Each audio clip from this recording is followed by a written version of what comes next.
cezaevlerindeki bazı teröristler etkileri altına aldıkları gençleri ölüm orucuna sürükleyerek F tipine geçişi engellemeye uğraşmaktadırlar. Gençlerimiz onların eline düşmüştür. Devlet şimdi gençlerimizi kurtarmak istemektedir.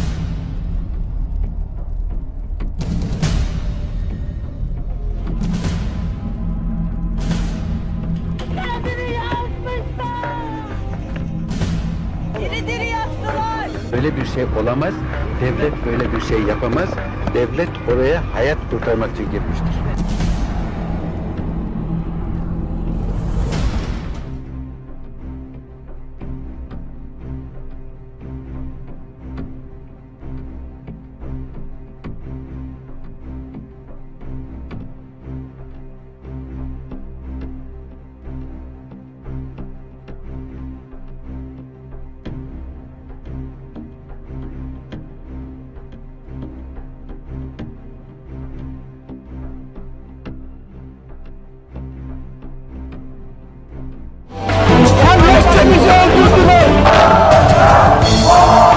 Silahlı mücadeleye mecbur kalınmaması için haftalardır büyük sabır gösteriyor.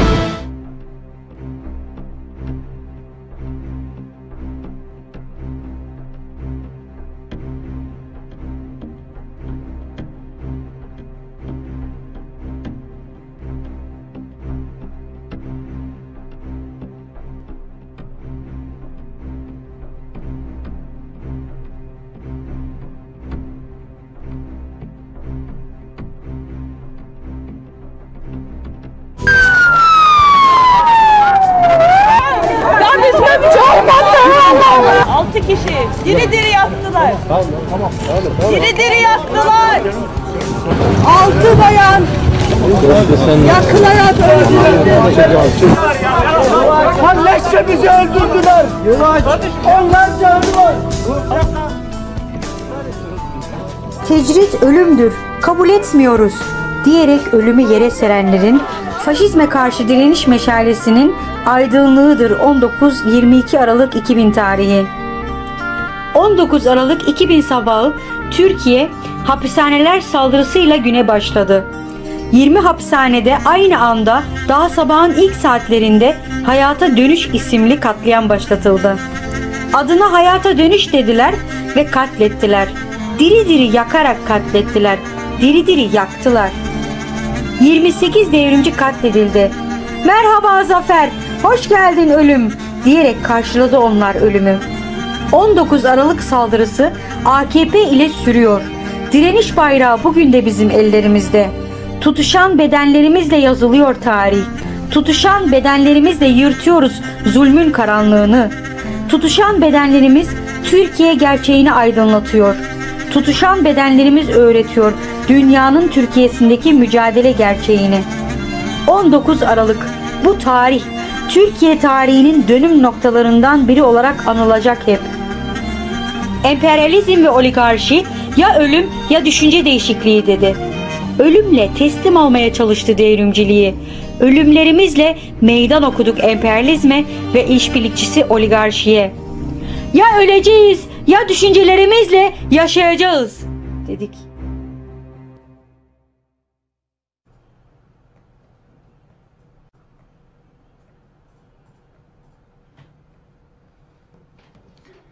Hello comrades, hello viewers. We are really thankful that you are seeing our conference, and also for we're very thankful for our great participations. We're really want to make this conference today. We try to make it on 1 week before of the day of 19th of December, but because of some technical problems it can suddenly cannot happen.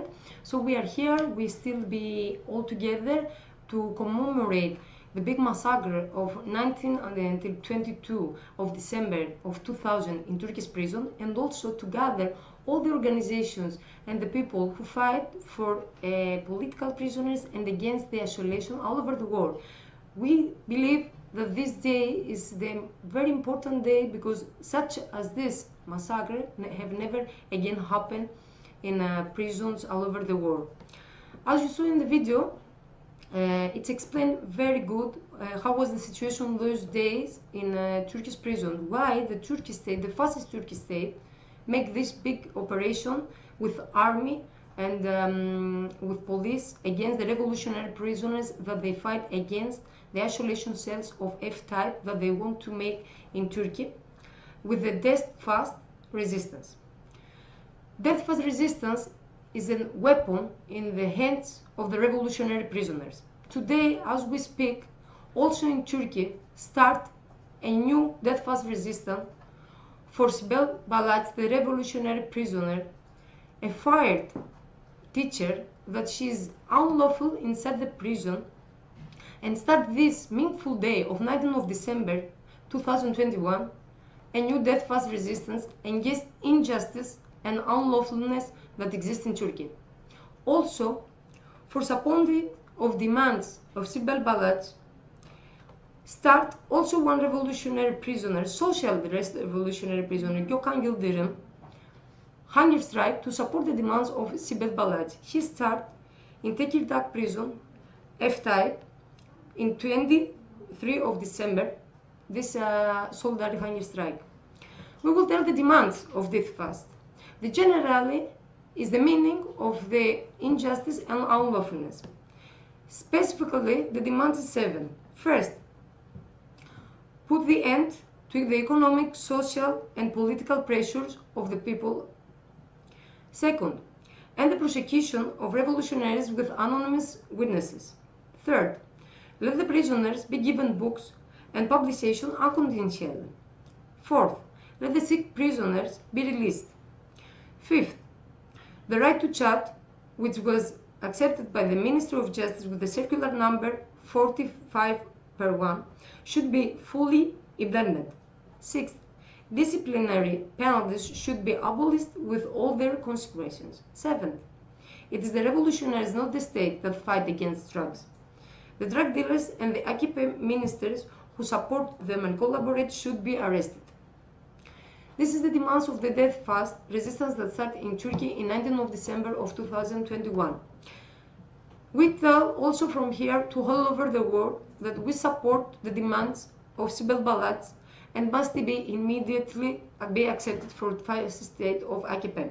Also, the solidarity of Gökhan Yıldırım is very important, and we send all the greetings to them and fight by their side, because this death fast resistance take the meaning of the one death fast resistance before, the resistance of Helin, Ibrahim Gökçek, Mustafa Kocak, and everything take, because all this death fast resistance it's against injustice and unlawfulness. The voice of Group Europe were all over the world with this death fast resistance.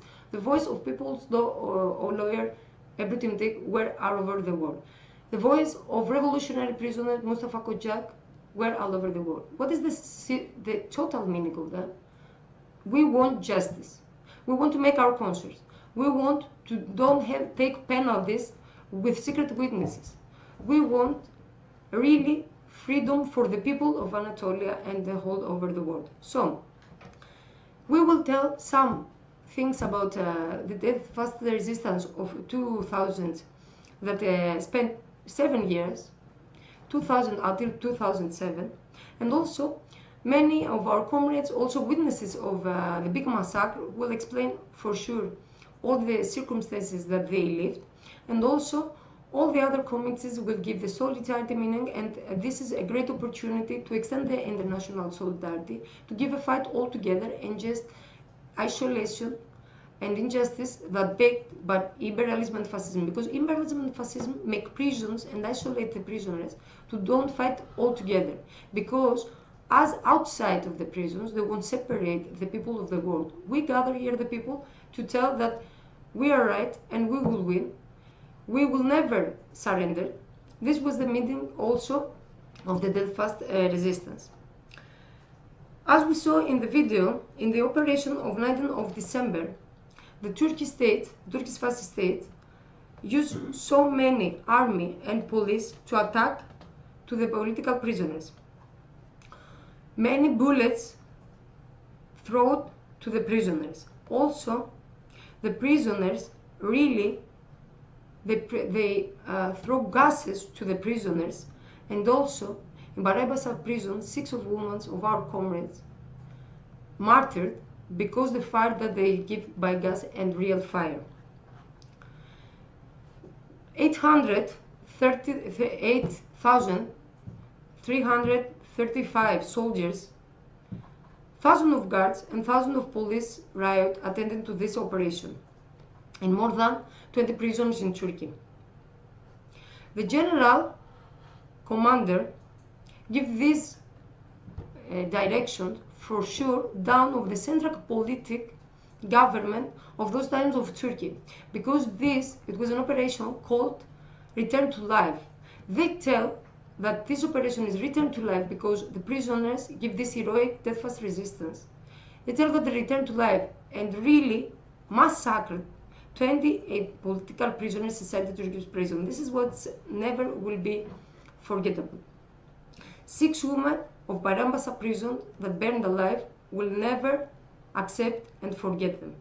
Also, all the political prisoners that they felt martyrs. This heroic resistance of 2000-2007 continued after also in F-type cells. But F-type cells, it was baked by fascist state and also imperialism, because we have shown until then also other countries like the State of Germany, like the British that made for Ireland, also in Uruguay, also in Spain, also in many countries, also in Italy, make these isolation cells imperialism. After AKP fascism, those time of fascism of Turkey, this government make the same. The resistance continue inside of prison, F-type cells, and also outside, in neighborhoods of Turkey. The people stand 7 years with their fast resistance. In all of this resistance, 122 martyrs felt in this heroic resistance that spread to hell over the world. In many countries, make so many solidarity actions. This was a barricade. Those comrades, those martyrs, put as a barricade against isolations their body. Also, in Umrani prison, Ahmet Ibili, one comrade, give this big sentence that I will give my life, I will never surrender, I will give my life for our people, for our comrade, and fell direct when they started the operation. This was the meaning of the barricades of the bodies. This was the meaning of the really collective point of view inside the prisons. Also, our speakers will tell this. So we give the floor really to the people, to our comrades that they live in those prisons. We have people that it was prisoners at the time in different prisons of Turkey. We will start our conference with a video that is a voice message from Shadnaju's political prisoners of those time in Bayrabasa prison, there that they burned alive the women. He sent us a voice message because he is still prisoner, political prisoner now in Greece, here in Greece. He sent his message because he cannot participate in other way with a voice record. He will explain first about the situation in Barabasa. We will tell one more that we will never forget the massacre of political prisoners in Turkey. The 19th of December is International Day to remember all the political prisoners. It's an opportunity to gather. Thank you very much. We hope to enjoy our conference. We will start for the political prisoner Shadnaju's Polat video. Merhaba, ben Şadi Özpolat, Trikala Hapishanesi'nden arıyorum. 19 Aralık katliamına ilişkin konuşmak istiyorum. 19 Aralık 2000 tarihinde, 19 ve 22 Aralık 2000 tarihlerinde Türkiye'de 20 hapishaneye birden yapılan operasyonda 28 devrimci tutsak katledildi. Ve onlarca devrimci tutsak yaralandı. Ne vardı yaşanan sorun olarak? Türkiye hapishanelerinde F tipi hapishanesi uygulamasına geçilmek istendi. Bu dayatmayla devrimci tutsakların üzerine gelindi. Devrimci tutsaklar F tipi hapishanelere atılacaktı. Ve burada devrimci tutsakların teslim alma politikası gündeme getiriliyordu. F tipi hapishanelerin özelliği hücre tipi hapishane olmasıydı. Tecrit tehdit ve izolasyon ve işkenceyle devrimci tutsakların teslim alınması politikası vardı. Buna karşı başlatılmış bir ölüm orucu direnişi vardı. Devlet ölüm orucu direnişinin dışarıda halkta yarattığı etkiyi kırmak için 19 ve 22 Aralık tarihleri arasında büyük bir katliam gerçekleştirdi. Biz de şimdi o katliamın 20 yıl dönümünü yaşıyoruz bugün. Bu katliam neden gerçekleştirildi? Şöyle diyelim, bugünkü sohbetimizde bu katliamın üç tarafının verdiği mesajlar üzerine sohbet etmek istiyorum ben. Nasıl bir üç taraf vardı? Bir tarafı, bir cepheyi emperyalizm ve Türkiye oligarşisi, Türkiye faşizmi oluşturuyordu. Bu katliam yapan taraftı. Emperyalizmin Sovyetler Birliği'ni 1990'lı yıllarda Sovyetler Birliği ve diğer sosyalist ülkelerde karşı devrimleri gerçekleştirdikten sonra dünya halklarına vermek istediği mesaj şuydu: benim düzenime boyun eğeceksiniz, herkes biat edecek, kapitalist sistemin alternatifi yoktur, sosyalizm kapitalizmin alternatifi değildir. Bunun üzerine pek çok propaganda ve teoriler geliştirdiler. Artık dünyanın sonu geldi dediler. Kapitalist sistem alternatifsizdir dediler. Alternatif olarak kapitalist sistemin alternatifini hala savunan, emperyalizme ve kapitalizme karşı, faşizme karşı mücadeleyi, savaşı hala savunan ve bunu pratiğiyle gösteren devrimcileri Türkiye hapishanelerinde teslim almak, katlederek, işkenceyle ve tecritle teslim alarak dünya halklarına bu mesajı daha güçlü vermek istediler. Emperyalizmin ve faşizmin mesajı buydu. İkinci bir mesaj, bu saldırı politikasının karşısında Kürt milliyetçiliği ve Türkiye'deki oportunist örgütlerden gelen mesajdı. Temeli direnmeyen, bu politikanın karşısında boyun eğen bir mesajdı. Ya da direniyormuş gibi yaparak esasında direnmeyen tavırlardı. Yani özü emperyalizmin dünya hakimiyetinde boyun eğiyoruz ya da bu sistemin uyumlu bir parçası olacağız mesajı taşıyan bir tavırdı. Fetih hapishanelere direnmeden boyun eğen ya da kabul eden bir tavır olarak ortaya çıktı. Üçüncü tavır ise Türkiye'nin Makseniz Hareketi, Devrimci Halk Kurtuluş Partisi cephesi davası tutsaklarının tavrıydı. Uzun süre bu saldırının politik değerlendirmesi yapıldı ve nasıl bir cevap verileceği tartışıldı. Ölüm orucu direnişi bunun üzerine geliştirildi. Hapishanelere yönelik herhangi bir fiili saldırı olduğunda da bu fiili saldırı karşısında fiili bir tavırla direniş örgütlenecek. Yani kendi ayaklarımızla Fetih hapishanelere gitmeyeceğiz ve Fetih hapishanelere zorla götürülürsek de Fetih hapishaneleri kabul etmeyeceğiz. Ölüm orucu direnişiyle tüm halkı kapsayan genişlikte bir direniş barikatı örerek bu saldırıyı boşa çıkartacağız tavrıydı. Esas olarak peki bu tavrın politik anlamı neydi? Devrimci Halk Kurtuluş Partisi cephesi tutsaklarının emperyalizmin bu saldırısına karşı verdikleri cevap şuydu: emperyalist sistem dünyanın tek hakimi değildir. Sınıflar mücadelesi bitmemiştir. Bu hapishanelere yönelik saldırı da bu sınıflar mücadelesinin bir parçasıdır. Ve biz de Türkiye halkları ve dünya halklarının kurtuluşunun temsilcisi devrimciler olarak bu saldırıyı ölümlerimiz pahasına boşa çıkartacağız. Esas olarak Marksist ideolojiyi sürdüreceğiz, yaşatacağız ve savaşı sürdürme mesajını halka taşıyacağız. Dünya halklarına ve başta Türkiye halkı olmak üzere dünya halklarına verdiğimiz mesaj, hayır, emperyalizm dünya halklarını teslim alamamıştır. Tek bir yerde bile olsa emperyalizme karşı direnen, ölümüne sosyalizmi savunan, Marksizmi, Leninizmi savunan, halkların kurtuluşunu savunan, bunun için canını feda eden insanlar var. Bunlar bugün Türkiye hapishanelerinde ve Türkiye'nin pek çok yerinde savaşarak, mücadele ederek bunu gösteriyorlar, bedel ödüyorlar. Ve direnen tek bir insanın bile olduğu yerde halklar teslim alınamayacaktır ve emperyalizme karşı savaş sürecektir. Dünya halklarına ve Anadolu halkına Devrimci Halk Kurtuluş Partisi cephesi tutsaklarının verdiği mesaj da buydu. Peki bugüne gelip baktığımızda bu mesaj, bu üç tavırdan nasıl bir sonuç çıkartabiliriz? Bugün çok net olarak şunu söyleyebiliriz ki emperyalizm ve faşizm kendi politikasında sonuç alamamıştır, başarıya ulaşamamıştır. Türkiye ve dünyada bugün halklar yine direnmeye devam ediyorlar.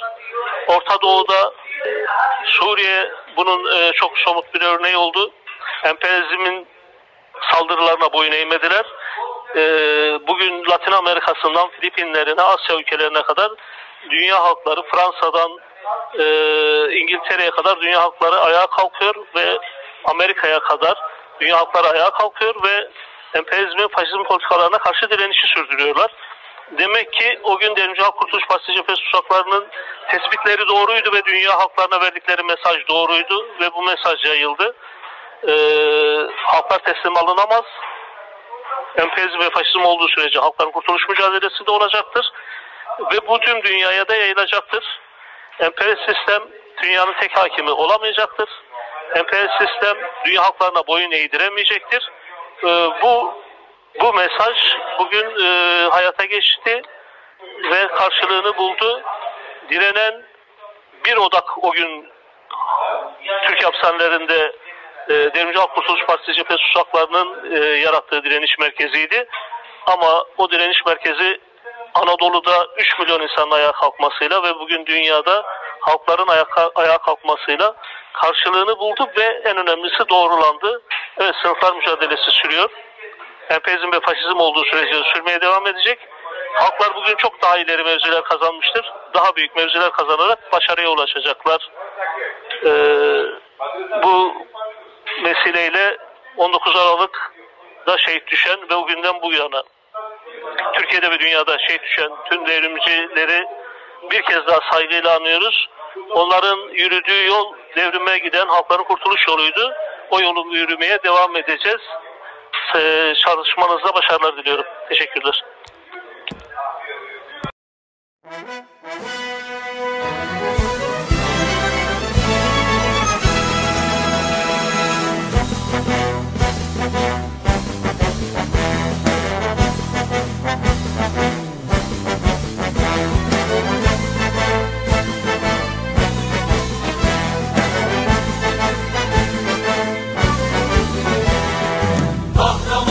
Kuşandı alın bandını, kınayla işlediler avuçlarını.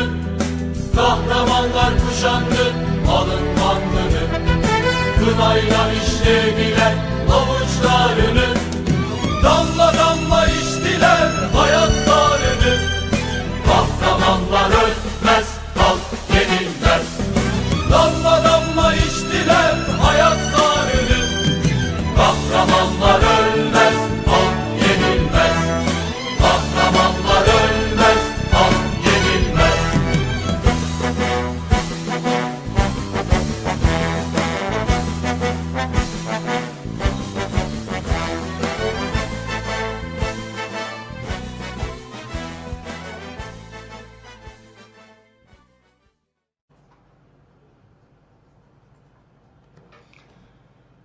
Shad Nagios Polat, political prisoner, give us this great voice message and explain the situation of those time as eyewitness. Basa prison. We will tell some things about his case here in Athens. Shad Nagios Polat is a part of one case that held with 11 political revolutionary prisoners from Turkey that imprisoned in Greece with an unlawful and injustice penalty backed by US and European Union imperialism, AKP fascism and New Democracy Mitsotakis government of Greece. They take 333 years altogether for penalty, 30 years each other for 11 revolutionary prisoners. This why? Because the Greek government collaborate with AKP fascism and use altogether the terror list of imperialism, because this list used to give these big penalties the court in Greece. Who is the real terrorist? This was also something that we tell also in the court. Many solidarity actions make and still continue for 11 revolutionary prisoners, because the real terrorist is the imperialism and fascism. Is all this that they spread in all the people in poorness, give them murders, give them crises, make injustice and unlawfulness. In this way, our political prisoners here in Greece, 11 revolutionaries, give a big fight against injustice. They never surrendered. They continue the fight against imperialism and fascism. They continue the anti-imperialist and anti-fascist struggle. That's why they take this big penalty. We tell one more time that we will continue the resistance for justice, the campaign for justice for 11 revolutionary prisoners from Turkey that imprisoned in Greece. Also Shatina Jospol that is in this case, and in many different prisons our comrades be imprisoned in different prisons all over in Greece, and this makes them separate. This is also a type of separation of political prisoners here. We call all the people to stand by this campaign, to stand for the campaign for justice for 11 revolutionaries from Turkey, because the real terrorist is this that give this penalty, because 11 revolutionaries from Turkey never surrendered against the tortures, against the murders of AKP fascism, against the invasions of imperialism and fascism. Stand by the side of youth, stand by for the people of Anatolia and also from Europe in the status here of political refugees. We will never recognize this unlawful and unjust decision made by imperialism and fascism. We will continue the campaign. We call all the people to support this campaign. Also in Turkey, so many actions, and also in Europe, in Greece, in Germany, in Austria, in Italy, in many different countries, in France. Continue the campaign for justice and freedom for 11 revolutionaries from Turkey. We continue our program with the MAR, the movement against repression from Spain. We have a video with English subtitles. The people there cannot participate live, but this was not a problem. It was from the movement of Pablo Hasél Solidarity. A huge movement that grew because of solidarity for the revolutionary musician as Pablo Hasél, and he will explain some things about all this situation that held in Spain those time, because we see also the meaning of the fight of Pablo Hasél is the same, very close like the fight for Group Europe, because the revolutionary struggle and revolutionary movement and music also will never stop in the world. That's why they are making the imperialists and the fascism this law against the political art. We can give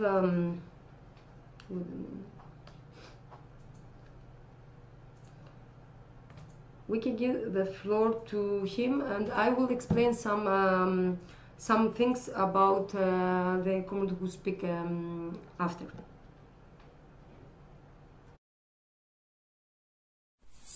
Hace ya más de 100 años que Lenin advirtió de la tendencia en todos los países capitalistas hacia la reacción y el recorte de derechos y libertades. Especialmente en los estados con tintes más claramente fascistas como el nuestro o el turco, llevamos ya décadas padeciendo una dictadura descarnada por su parte contra los militantes revolucionarios, contra la clase obrera y contra cualquiera que se atreva a plantarles cara. Todo ello se sufre de manera atroz en las cárceles, donde los compañeros que están totalmente a la merced de unos estados que solamente buscan aniquilarlos de la manera que sea. Aquí, concretamente, en el Estado español, hemos sufrido durante décadas terrorismo de Estado, torturas, aislamiento, dispersión penitenciaria, etc. Si tuviéramos que nombrar el método favorito del Estado español para acabar con los presos políticos en los últimos años es, sin lugar a dudas, la desatención sanitaria en la prisión, incumpliendo incluso sus propias leyes que les obligan a ocuparse de la salud de los presos en general, en tanto en cuanto los tienen encerrados y pasan a ser de su responsabilidad, niegan con extrema asiduidad los cuidados necesarios para tratar las dolencias de los presos políticos. Si la situación normal en las cárceles españolas es ya de por sí deplorable y las condiciones en que están todos los presos son lamentables en todos los sentidos, recordemos las altísimas cotas de drogadicción, enfermedades crónicas desarrolladas dentro, la mortandad por enfermedades curables, los índices de sobredosis, etc. A la hora de tratar a los presos políticos, las prisiones se convierten en declarados centros de exterminio. Hemos visto cómo se impiden operaciones necesarias a los presos políticos, el acceso a medicamentos vitales, a gafas, reconocimientos médicos por parte de profesionales ajenos a las prisiones y una justificación por parte de los médicos internos de las torturas. Pero vamos más allá. A muchos presos políticos gravemente enfermos, algunos de manera terminal, se les ha impedido salir de la prisión para que pasasen sus últimos días en casa con sus familias. Y tenemos el caso de Isabel Aparicio, una militante comunista que murió en 2014 víctima de esta falta de atención sanitaria.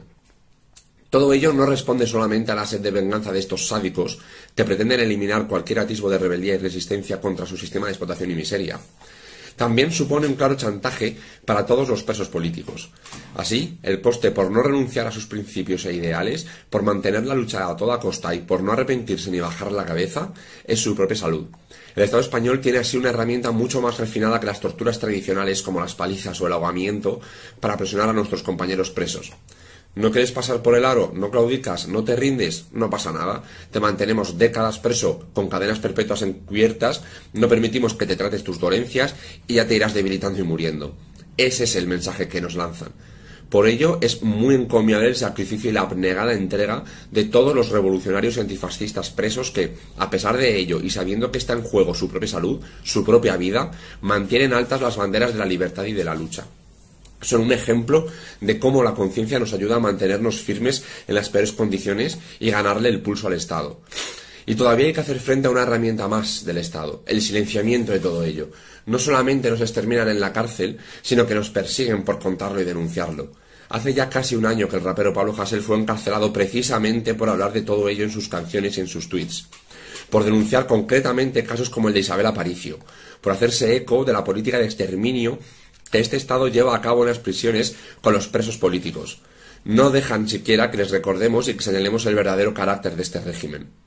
Tenemos que tener claro que la postura contra todo ello debe ser la misma que la de los valientes compañeros que resisten en prisión jugándoselo todo. Tenemos que seguir señalando y denunciando las salvajadas que cometen, dentro y fuera de las cárceles. Debemos enseñarle a todo el mundo, dentro y fuera de nuestras fronteras, las condiciones de vida y de explotación que sufrimos, pero también la brutal represión con que nos enfrentamos y el exterminio de los presos políticos. No podemos callarnos.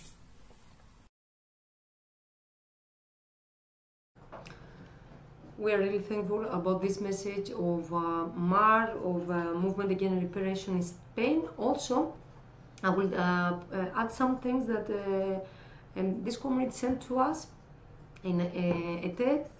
First of all, he said, many thanks on behalf of the Madrid Anti-Repression Movement to the organization of this day for inviting us and giving us the opportunity to participate in this important and necessary international event. A big hug also to all participants from all over the world. Solidarity and internationalism are fundamental in the struggle for our rights and freedom. Of course, I would like to start by remembering the comrades murdered 20 years ago today in Turkish prisons by the criminal and fascist Turkish state. It is the duty of all of us not to let them be forgotten. I'm glad to see you and thank you for opportunity to tell some words about our common struggle against American imperialism. As you know, more than 7 years we have a civil war in Ukraine, and some territories became free as a result of anti-fascist struggle. I mean Donbas republics. In this resistance, more than 1,000 anti-fascists became political prisoners and were caged by Ukrainian Nazi forces. But I want to say, and this is very important, that 95% of them are free now, because we had the opportunity to make exchange and take from Ukrainian prisons our anti-fascist comrades. So that will gather money for political prisoners, that will support their families and help our comrades in another ways. Somebody can think that it is not very actual for Ukrainian comrades because most of them are free now, but it is not so. It is very important for us too because situation in Ukraine now is very bad. The team of President Zelensky destroyed economy and now they need to provocate war because they need to explain for Ukrainian society what the reason is, that the reason is not in capitalism, but the reason of crisis is so-called Russian aggression. These things happen amid expansion of NATO in Ukraine. More than 10 military bases were located in different regions near border of Russia, Donbass and Belarus now. There are a lot of CIA agents and MI6 agents in Ukraine. Also, we have information about 4,000 of soldiers from private military companies. Military budget of Ukraine on the next year is more bigger than this year budget, on 20%. So it means that they really prepare for war. So I think that far-right Ukrainian radicals will try to organize new aggression against Donbass and Ukrainian people who doesn't support nationalists and neoliberal politics. So we need to prepare now, and the problem of political prisoners are very actual for us too. As you know, Russia proposed to make a new agreement not to expand NATO on East, but there are no answer from American imperialists, and I think they will not make such agreement. So situation is very hard and it can explode every moment. In this situation, we will need your help very much, and from our side we will support your resistance, your struggle in all available for us ways and methods. Freedom for Ali Osman Köse, freedom for Aytaç Ünsal, freedom for Ayten Öztürk and all honest people who get in imperialist jails in their resistance. No pasarán.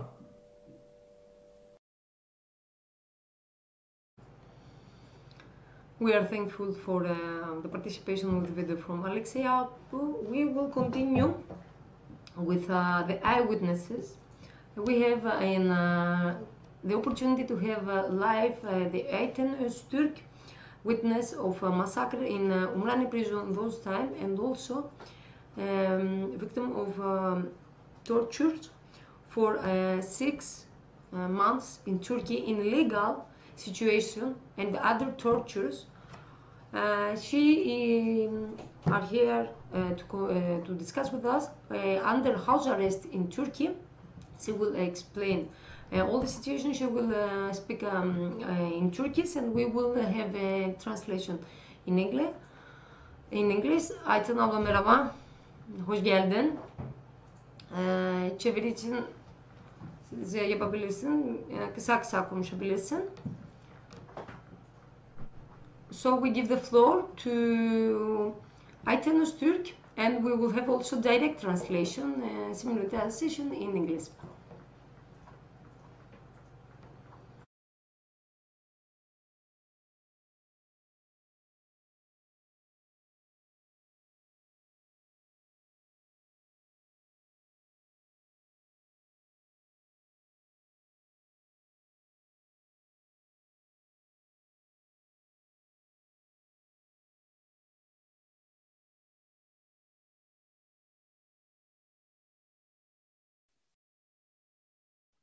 İyi akşamlar.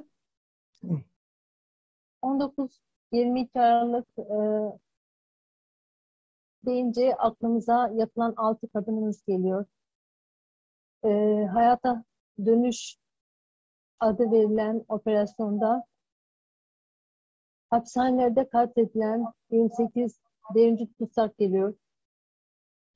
When we think about the 19th of December, in our mind come the 6 women that were burnt alive. We think about the 28 political prisoners who were killed during this massacre. 19 Aralık şehitlerimizi saygıyla anıyor, hepinizi selamlıyorum. I want to greet all these martyrs with respect and love, and want to greet all of you. Ben bugün 19 Aralık'ta Ümraniye'de hapishanedeyken yaşadıklarımı, tanıklıklarımı anlatmak istiyorum. Today I want to talk about what I have experienced during the 19 December massacre in the Ümraniye prison. O gece ben daha sonra ölüm orucunda şehit düşecek olan Meryem Altun'la birlikte ayaktaydım ve hapishanede bir anormallik olduğunu fark ettik. When the massacre started in the prison, I was together with later martyred Meryem Altun, and we were on our feet when we understood that there was something going on. Uzun süredir hapishanelere yönelik bir operasyon gerçekleştirileceğini bekliyorduk. Çünkü devlet televizyonlarında devletin yetkililerinin yaptığı açıklamalardan F tipi tecrit hücrelerinin açılacağını ve devrimci tutsakların zorla bu hapishanelere yerleştirilmeye çalışılacağını biliyorduk, bekliyorduk.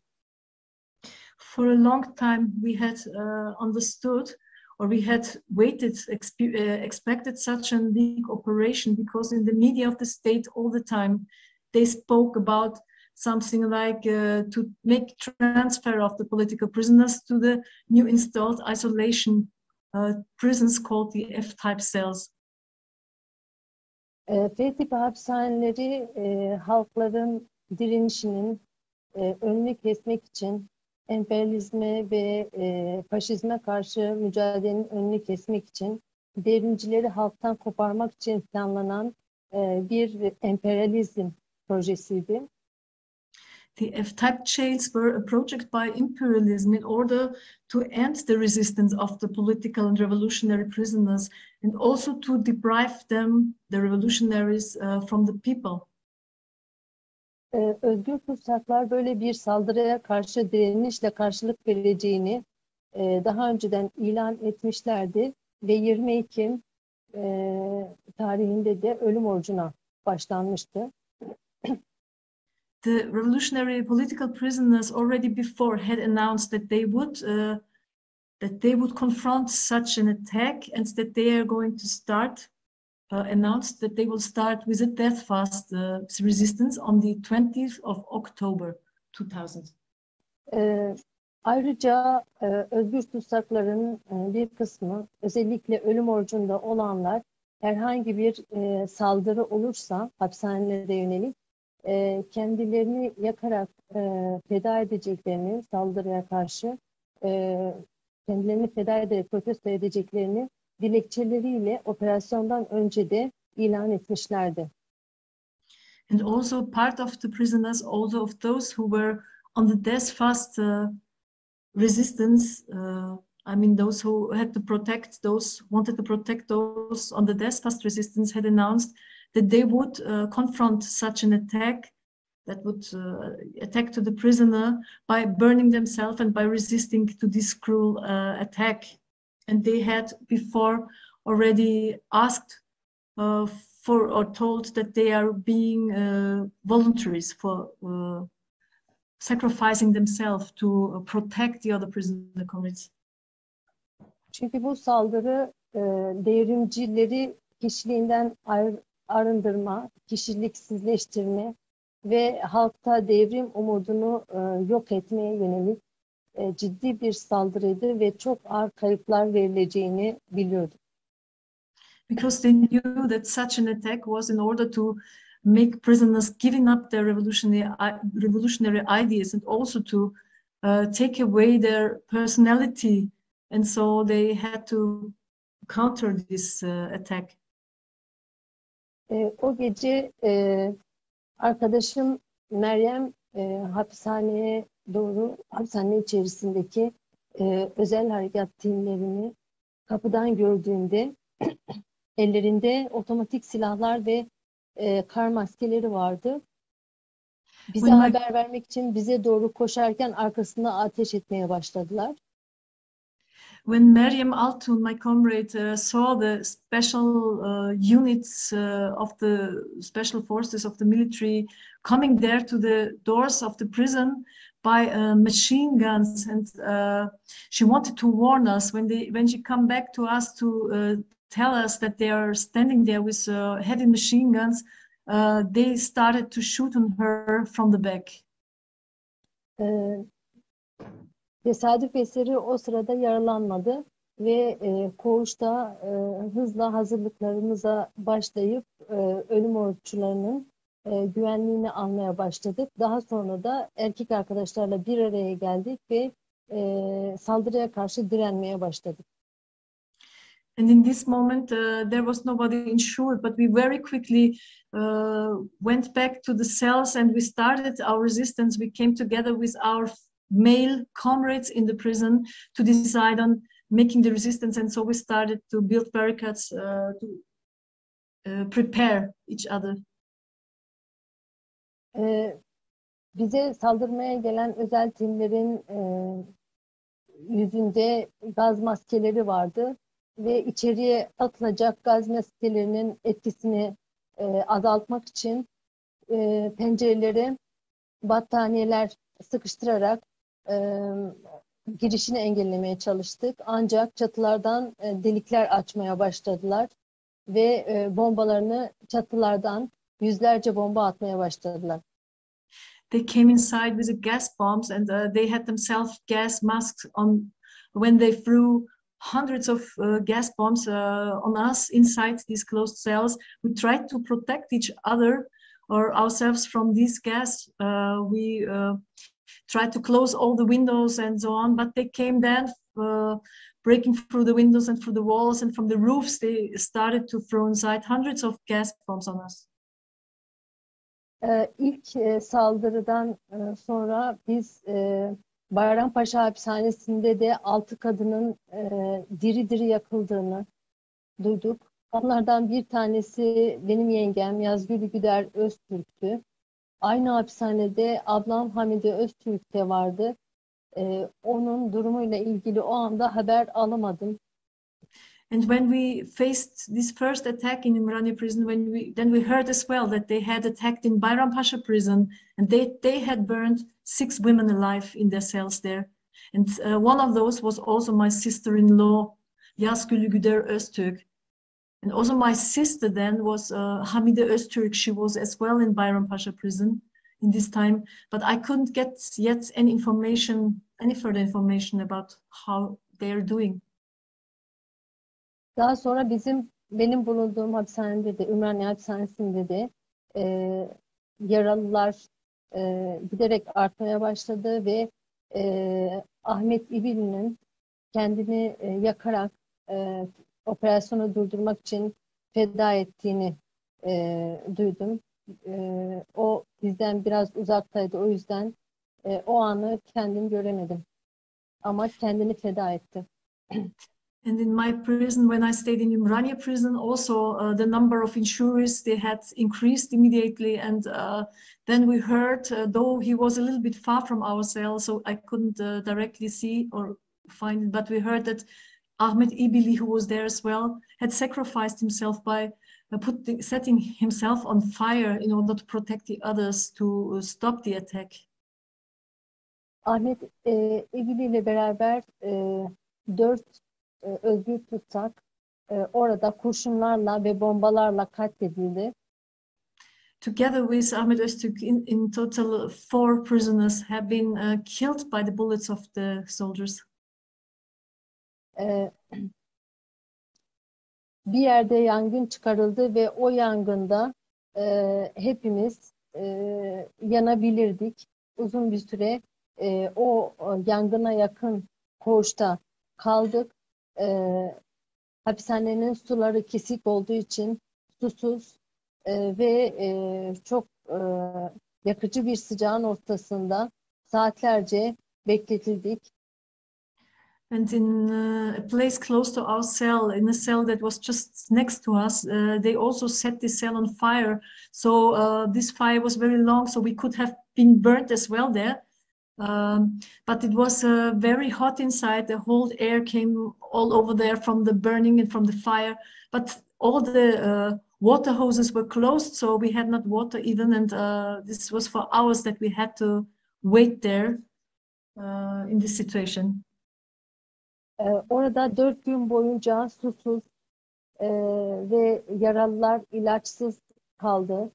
4 gün boyunca insanlar defalarca bayıldı, kendine geldi tekrardan ve o 4 günün sonunda en ciddi bombalı saldırıyı herkese yönelik yaptılar ve herkes en son bulunduğu yerde çırpınarak bayıldı ve o son gündü.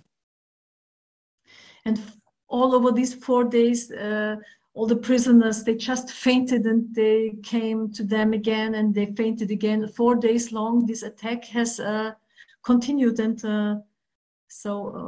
well. Bizi götürdüklerinde başka bir hapishaneye götürdüler, Kartal Hapishanesi'ne. Üzerimizdeki gaz kokusu günlerce gitmedi ve saldırıları orada da gittiğimiz yerde de sürdü. Zaten işkenceyle götürmüşlerdi. When this operation ended, after 4 days, they took us to the Kartal prison, and my clothes had still on this smell or the smoke of the gas bombs all the time. And actually, the attacks didn't end there. Also, when we were transferred already, and all during the transfer, at least, also this attack continued until we were there. P tipi tecrit hapishaneleriyle direnişi bitireceklerini, devrimcileri düşüncelerinden arındırabileceklerini ve başarıya ulaşacaklarını düşündüler. Ancak böyle olmadı. Direniş 7 yıl boyunca sürdü. Ölüm orucu direnişi ve 122 şehit verilerek zafer kazanıldı. And they wanted, with this attack, they wanted that we would give up our ideas, our ideology, and that we end our resistance, but they couldn't succeed. The resistance against this isolation policy, that continued for 7 years, and a total of 122 people had lost their lives inside this resistance of the death fastens. So. Halka ve devrimcilere yönelik saldırılar ise devam etti ve ben oradan tahliye olduktan sonra yıllar sonra 2018 yılında Lübnan'dan kaçırılarak Türkiye'ye getirildim ve 6 ay bir işkence merkezinde her türlü işkenceyi yaşadım. And even the attacks for me didn't end when I get out of the prison again after years, because I was later in exile in Lebanon and I was captured, kidnapped by secret services from Lebanon in 2018, and I was captured to Turkey, where I had to spend a total of 6 months in a secret torture center. I had been tortured there, and then I was put in the jail and now in house arrest. Ben yıllarca Türkiye'de devrimcilik yapan bir insan olarak ve 94 yılında abimi kaybeden biri olarak, ardından 2002 yılında ablamı yine ölüm orucunda kaybeden birisi olarak benim gibi devrimciliği sürdüren bir insanı işkence altında yok etmek, bitirmek, direnişimi kırmak istediler. Ancak bunu başaramadılar. And persons like me, when I have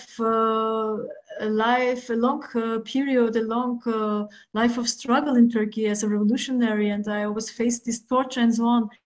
And then also I had lost my brother Ahmet. He was killed by the state forces, and later in 2002 also Hamide, my sister, she died in the death fast. So persons like me, they always try with torture to finish up, to destroy us, to finish our struggle by torture and by this kind of attacks. But they couldn't succeed despite all these policies. Aslında benim nezdimde adalet mücadelesi veren, direnen tüm halklara, devrimcilere, muhaliflere bir mesaj verilmek isteniyordu. Her an bir yerden kaçırılıp, dipsiz bir kuyuda işkence görüp, belki de yok edilebilirsiniz. Onun için direnişinizden vazgeçin mesajı verilmek isteniyordu.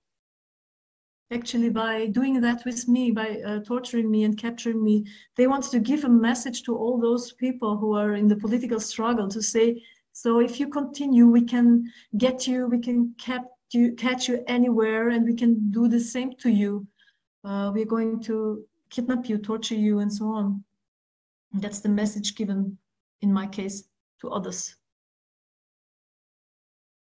Bu şekilde baskı ve işkence yöntemleri, kaçırma yöntemleri yönetemeyen bütün faşist iktidarların çaresizliğinin ve güçsüzlüğünün, devrimcilerden, halktan korkusunun bir sonucudur. Bugün devam eden adaletsizlikler, ekonomik kriz, halkın memnuniyetsizliği, bunun karşısında devrimcilerin direnişi karşısında ancak böyle gayrimeşru yöntemlere başvurarak sindirebileceklerini düşünüyorlar. Fakat bunda da başarılı olamayacaklar. Çünkü bugün bildiğiniz gibi Sibel Balaç ve Gökhan Yıldırım da ölüm orucu direnişlerine başlayarak bu iddianın yok olmadığını, direnişin devam edeceğini ve devrimcilerin umut olmaktan asla çıkmayacağını ilan ettiler.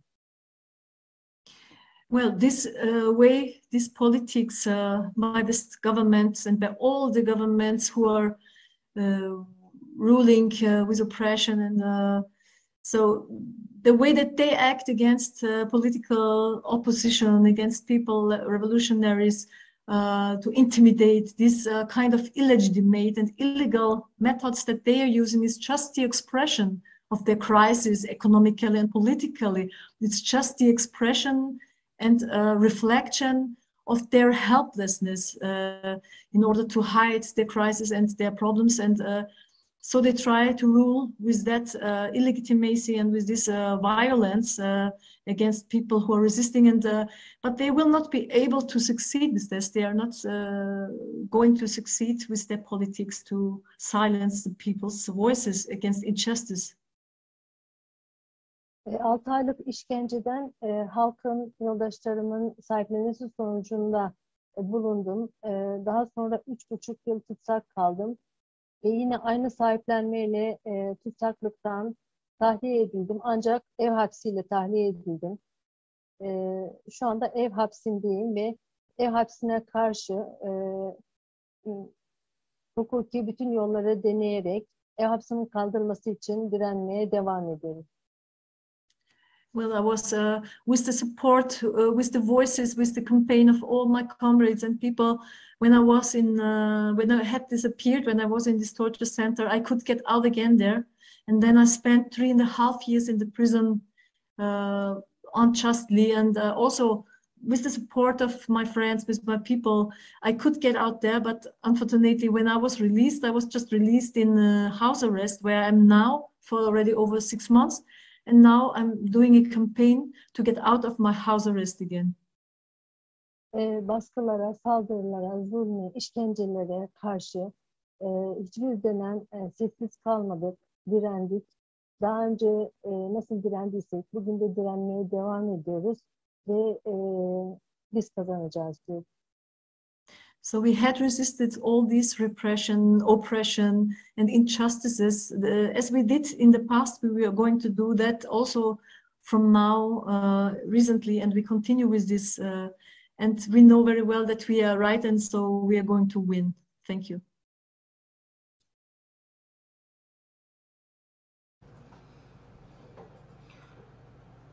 we are very thankful about the speech of Ayten Öztürk.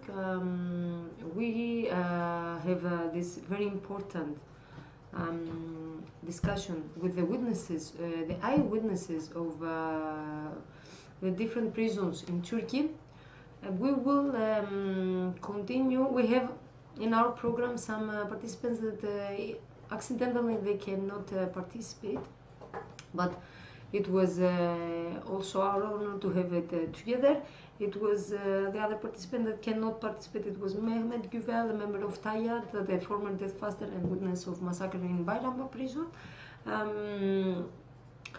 He cannot participate accidentally, so we will continue with Ihsan Çipelik, group yorum member, and he will make a short statement and he will tell some songs for us. Group yorum is a revolutionary music group from Turkey that writes so many songs about the death fast resistance and all the resistance those period, but even in the last death fast resistance, and two members of the group, Helin Bolek and Ibrahim Bilukçak, felt martyred in the huge death fast resistance for justice and for making their concerts and stop all this attack to the music group. These attacks that still continue also in Turkey and also in Germany. And in whole Europe, the imperialism also attacked the Group Yorum, as we saw in the last period, also with the engagement of the members of Group Yorum. The attack of imperialism in Germany still continue. We will give the floor to Ihsan Çipelik to give us a short speak, and we are very pleased to have with us also and have some songs of Group Yorum.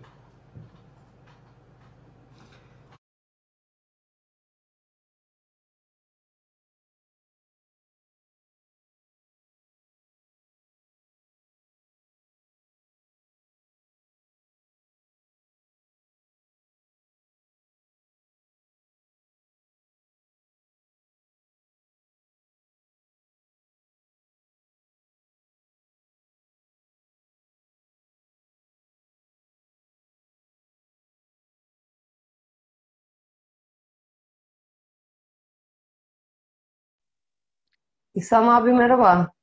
Senin mikrofonun kapalı. Şimdi? Şimdi tamam, sesin geliyor. Okay. Tamam.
Merhabalar.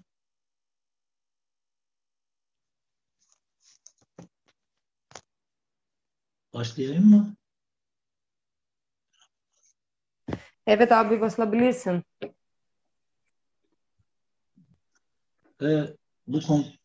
Bu konferansı düzenleyen arkadaşların emeklerine sağlık. Öncelikle onların ellerine sağlık diyorum. Onları kutluyorum. Ve konuşmamı İngilizce sürdürmek istiyorum. Hello to every comrade, every participant, and my comrades who tried to prepare such a conference.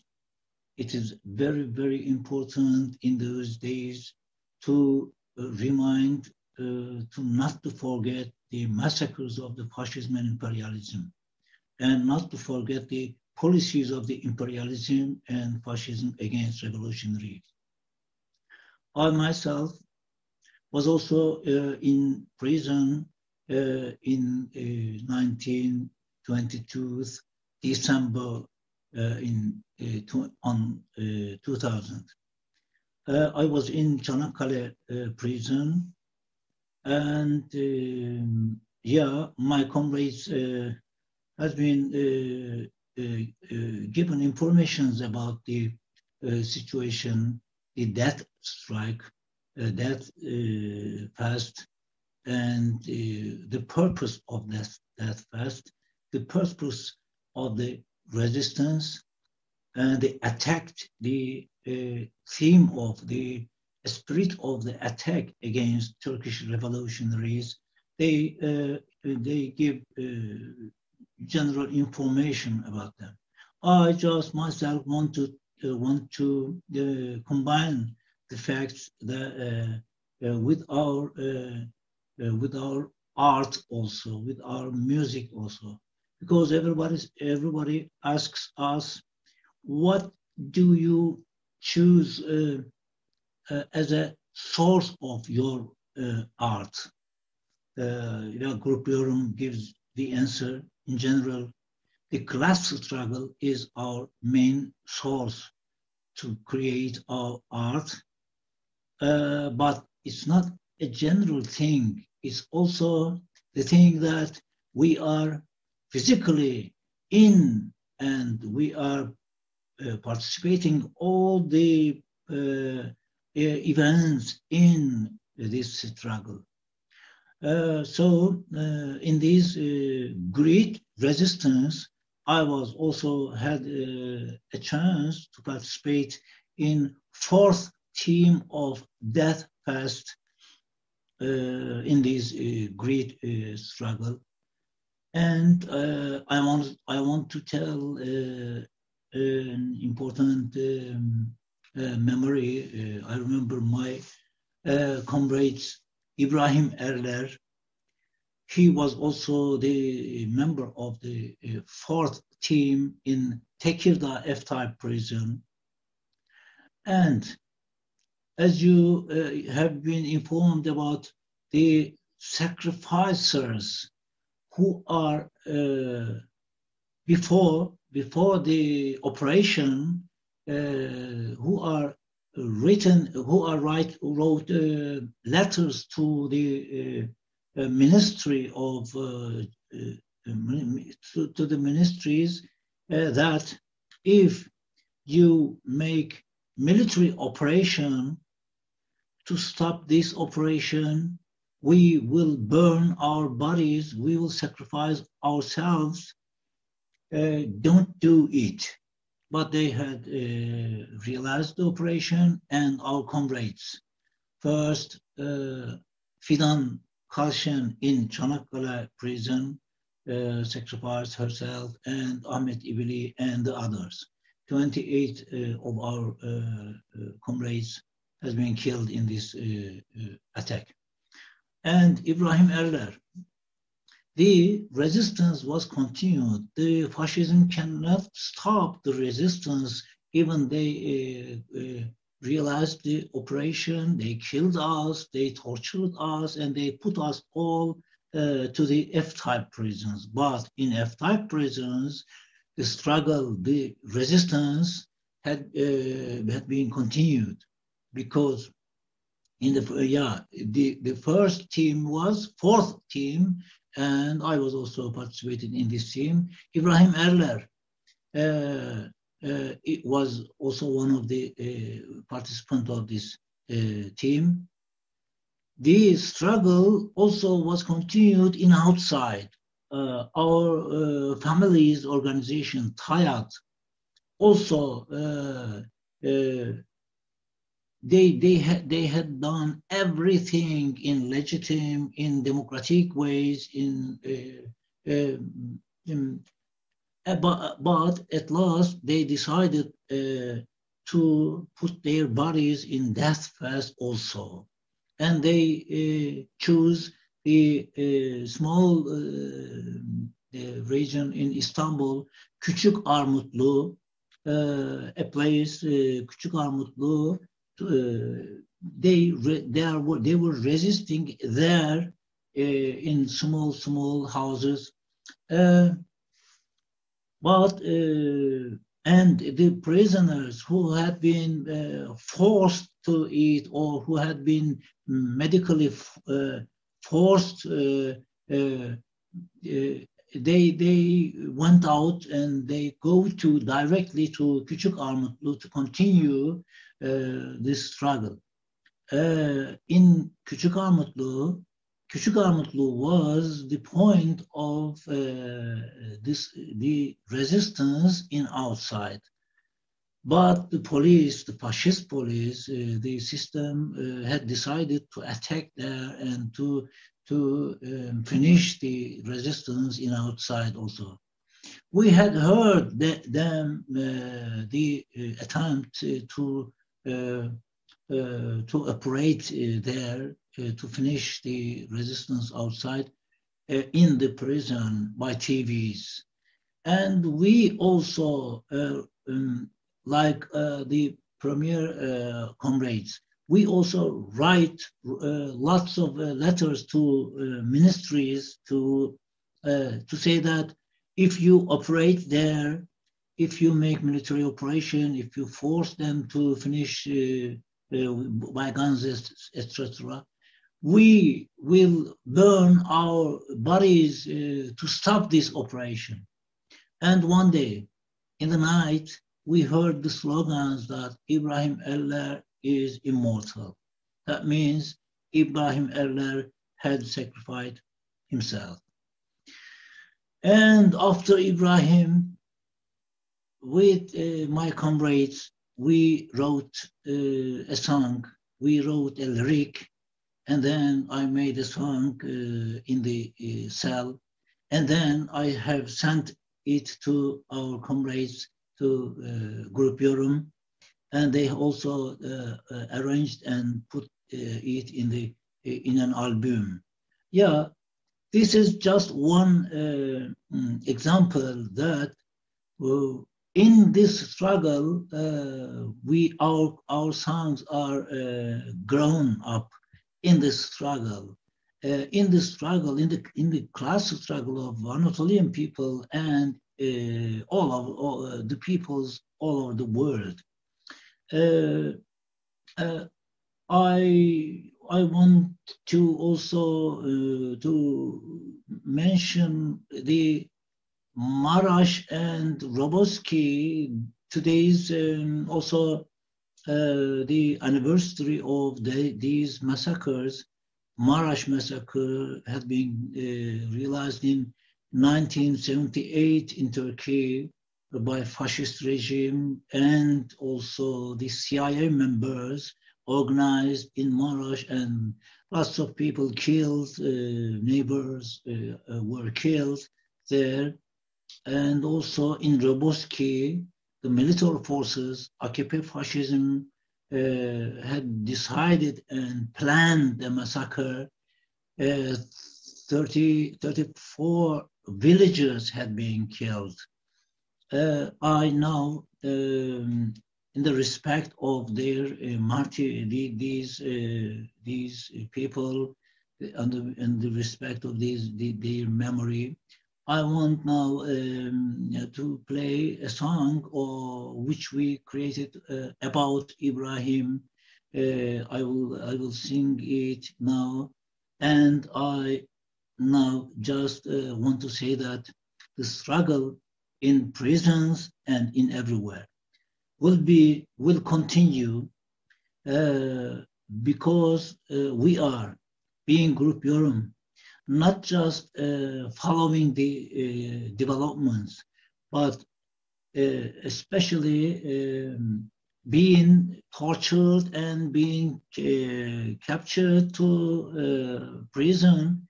Now 8 of our members are in prison, and just 2 weeks ago, again, our culture center has been collapsed by police, and our comrades had been taken to police stations, tortured, and 4 of them are arrested now. One of them is Sultan Gökçek, the wife of our comrade, the wife of Ibrahim Gökçek, and she was also now forced by the prosecutors to be in conversation and to collaborate with them, but she refused. This was also a policy used by the judge system of Turkey to make people collaborators, to make people signing some papers which are full of the lies prepared by police and against their comrades, against their revolutionaries. But we are refusing them, and we will continue to resist in every means. We will resist because we know that just the resistance can win. This is my the last message, and I want to sing the song of İbrahim Erler, Güle Sevdalı.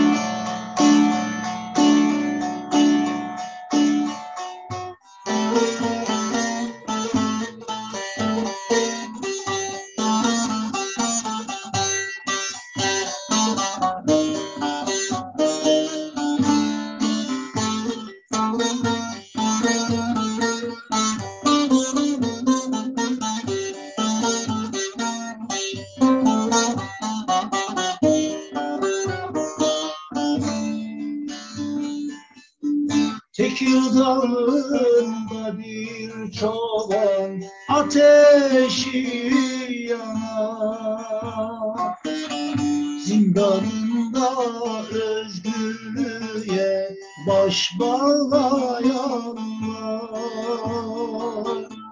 zindanında özgürlüğe baş bağlayanlar.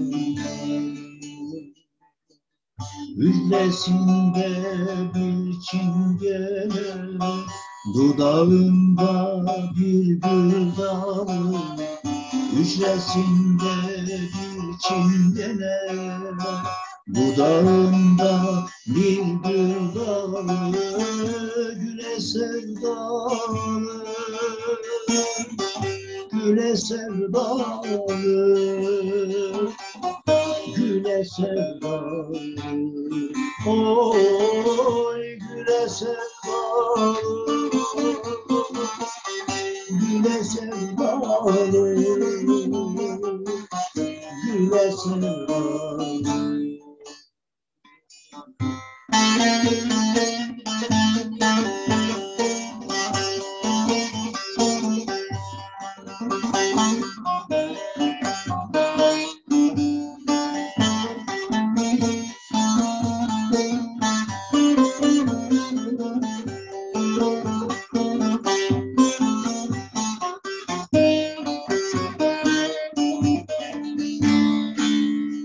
Armutlu'nun ortasında bir gül bahçesi,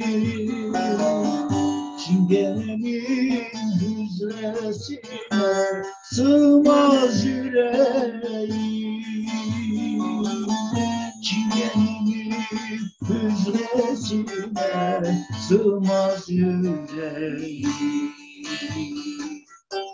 Yoldaş diyor avazında, halkım diyor arasında. Yoldaş diyor avazında, halkım diyor arasında. Sana sevdalı, sana sevdalı, sana sevdalı. Oy sana sevdalı, sana sevdalı, sana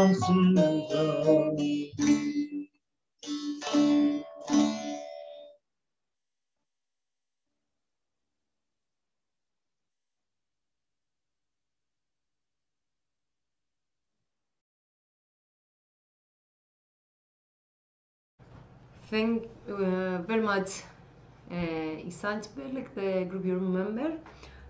We continue with Rita. Is another campaign for the liberation of George Ibrahim Abdallah. She's in Paris, and she will read also a personal message of George Abdallah. Hello Rita, we have her live here with us. So thank you, comrades, for organizing this conference to commemorate the 19th of December massacre. So let me start by reading the message sent from our comrade, George Abdallah. Dear comrades, dear friends, to commemorate today the massacre of December 19, it is above all to celebrate the heroic resistance of those women and men who did not surrender to the criminal barbarity of the fascism in Turkey.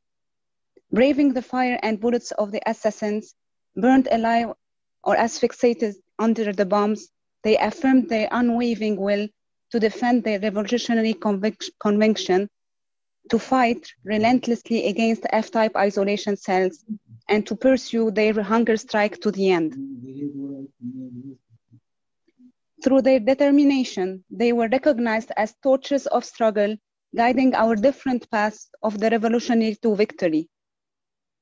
This massacre, like those who preceded and followed it, and those who are still ongoing in front of our eyes, unmask the abject reality of the fascist regime in Turkey and its imperialist allies. Thus, we cannot count, comrades, on bourgeois justice to hold the assassins to account. Let us be worthy of our martyrs. Let's all push together and by all available means so that the historic social bloc and its various expressions do not let these massacres and crimes go unpunished. We all know, comrades, that the policy of annihilation to which the revolutionary protagonists imprisoned in Turkey and elsewhere in the world are exposed has for decades been on the agenda of criminal capitalist regimes. That is why, comrades, the best way to defend and protect our incarcerated comrades is to increasingly include the mobilization in favor of their liberation in the process of the global struggle against repression and exploitation. One should know that in order to snatch our incarcerated comrades, Ali Osman Qazi and the others, from the clutches of the fascists in power, their continued detention must begin to weigh more heavily than the possible threats inherent in their liberation. That is why, comrades, the most appropriate solidarity that can be brought to political prisoners is to engage more and more in the field of the global struggle against the system of exploitation and domination. The resistance of our incarcerated comrades provides all the protagonists of the struggle with the necessary ingredients for mobilization within the popular mass movements. The resistance, and always the resistance, despite all the inestimable sacrifices, wherever hope and dignity flourish, the long path of resistance appear in the background. They resist and always resist until the balance of forces changes. Our martyrs knew this better than anyone else. They engraved it in their bodies and bloods. This is why they will never die.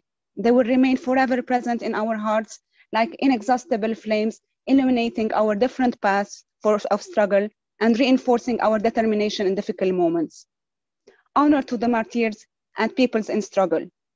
Solidarity, all solidarity with our comrade Ali Osman Qazi and all the comrades resisting in the F-type prisons. Solidarity, all solidarity with the resistant fighters in Zionist jails and in isolation cells in Morocco, Turkey, Greece, the Philippines, and elsewhere around the world. Down with imperialism and its Zionist watchdog and reactionary Arab states. Capitalism is nothing more than barbarism. Honor to all those who oppose it in the different diversity of their expressions. Together, comrades, and it's only together that we will conquer. To all of you, comrades and friends, my warmest revolutionary greetings. Your comrade, George Abdallah. Thank you. I will directly continue to the statement on behalf of the Unitary Campaign for the Liberation of George Abdallah.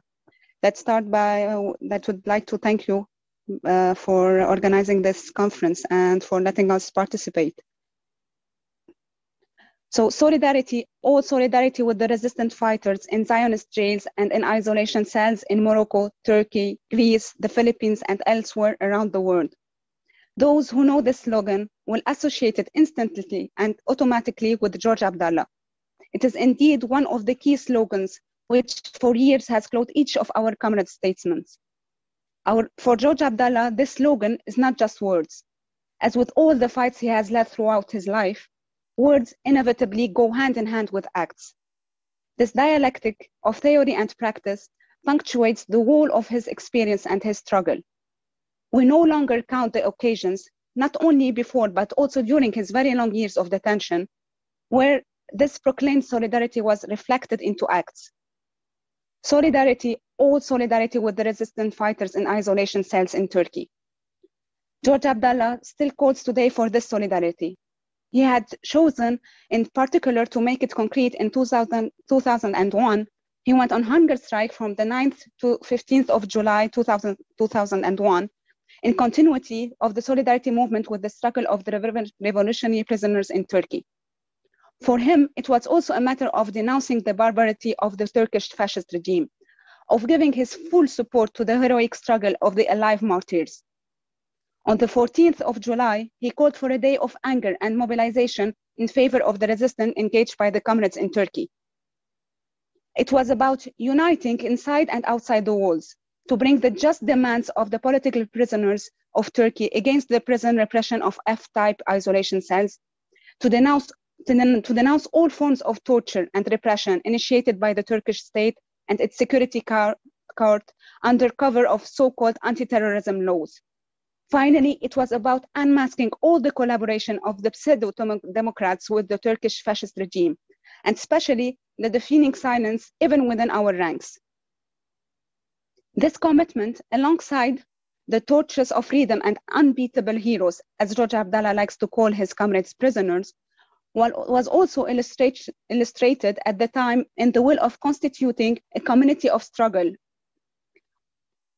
all united across these differences and across borders, in and against the imperialist prison, all united against the imperialist bourgeoisie, its states, its alliances, its national fractions, its compradors, its armed and police forces, all united against injustice, misery, oppression, and exploitation, all united for the cause of peoples and the legitimacy of their struggles, all united for the recourse to just and legitimate revolutionary violence, the only guarantor of social and popular liberation, all united for the full recognition of the correctness of the resistance fighters' commitment, all united for the recognition of their struggle in all its forms, without regret or capitulation.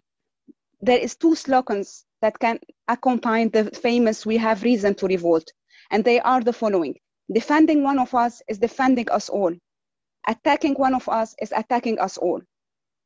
By the platform of June 19, 1999, signed in particular by our comrade, the international solidarity of peoples was affirmed alongside international solidarity of revolutionary, communist, anarchist, anti-fascist, and anti-imperialist prisoners. In this context, it was evident to demonstrate by words and deeds the slogan proclaimed by George Abdallah in his declaration of July 4, 2001. The claims of these alive martyrs' comrades are ours. Since then, the line of conduct of our comrade George Abdallah as his commitment have never been shaken. Despite the 37 years of imprisonment he has known since 1984, while he began on October 24, 2021, his 38th year of detention, he tirelessly continued to fight imperialism, Zionism, reactionary Arab state, and fascism. Not a day goes by without him being informed of the dynamics of ongoing struggles. Not a day goes by without him being beyond the barbed wire in the front line of all the struggles against the established order. George Abdallah, like our political and revolutionary prisoners in Turkey, were and remain resistant fighters at the forefront of the struggle for emancipation and against all forms of people's oppression. Their struggle has been and is political in this war of class against class, against all forms of political, economic, and social domination of power, against all forms of regression and attacks on the most basic rights, and against all forms of oppression and repression. Their struggle has been and is political, and that is why we must define them on the political ground, because their defense is inseparable from their struggle. They are part of our struggles, and we are part of theirs. By the strength of their commitment and determination, political and revolutionary prisoners are most often on the front line of repression. They pay a high price by receiving heavy sentences. They hold solitary confinement, inhuman and degrading conditions of detention, abusive transfers, pressure on their families. Barbarity can go as far as orchestrating massacres at the very heart of the prisons, such as the one carried out against our comrades in Turkey on December 19, 2000. In the early morning, during this military operation against 20 prisons, 28 of our comrades were murdered, hundreds were seriously injured, and more than 1,500 prisoners were transferred to the famous F-type isolation cells. However, in this war with clear shapes, political and revolutionary prisoners have chosen their side, and the strength of their struggle lies in the legitimacy of their cause. It is on this basis that we must defend them and claim their release.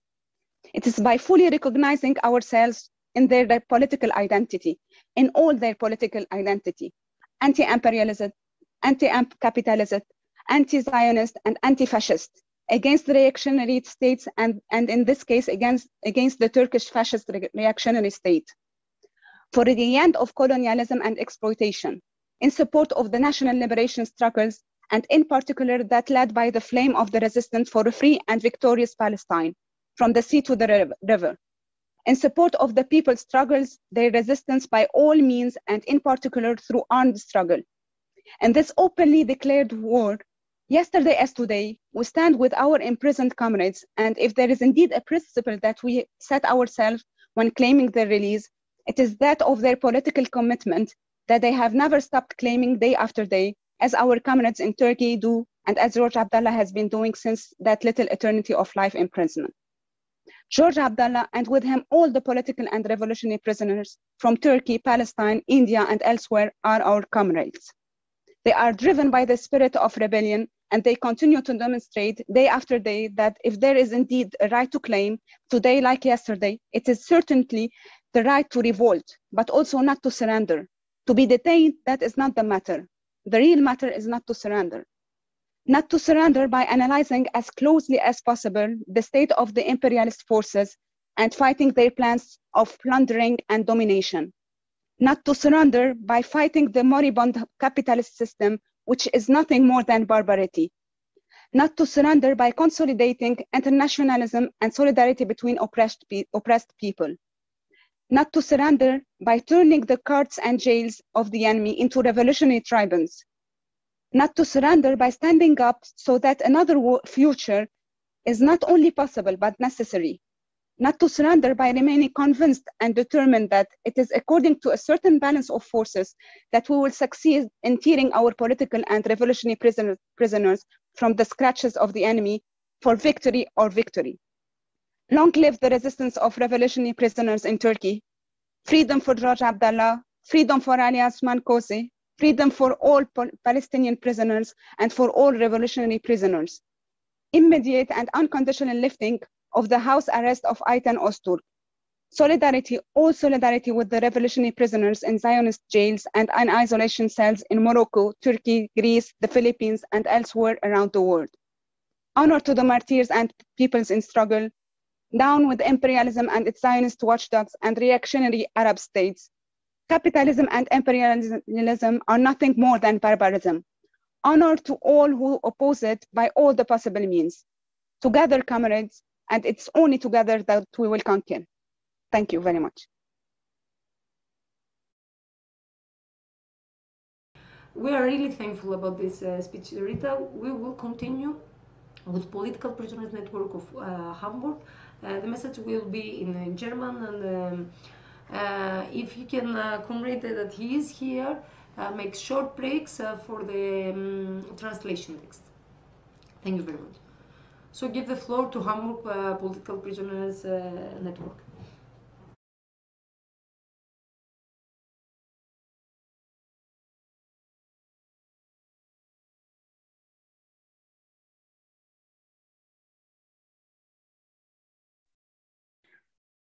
Hello, comrades. I speak in German. Sorry, my English is not good.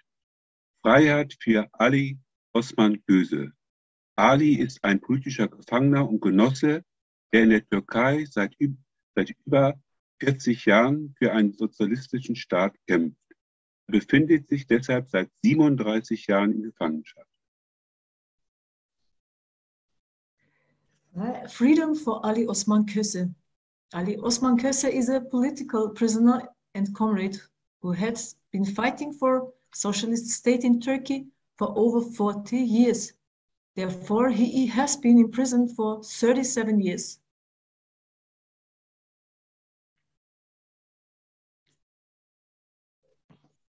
Okay.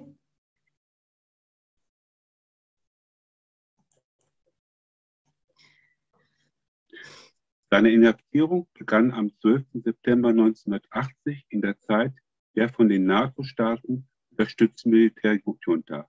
Er erlebte zahlreiche staatliche Morde in den türkischen Gefängnissen, von denen die bekannteste die Operation Rückkehr ins Leben war, die vom 19. bis zum 22. Dezember 2000 gegen die politischen Gefangenen stattfand. His imprisonment started on September 12, 1980, during the period of military junta supported by the NATO countries. He experienced numerous state killings in the Turkish prisons, the most famous of which was the Return to Life operation that was carried out against political prisoners from December 19 to 22 in 2000.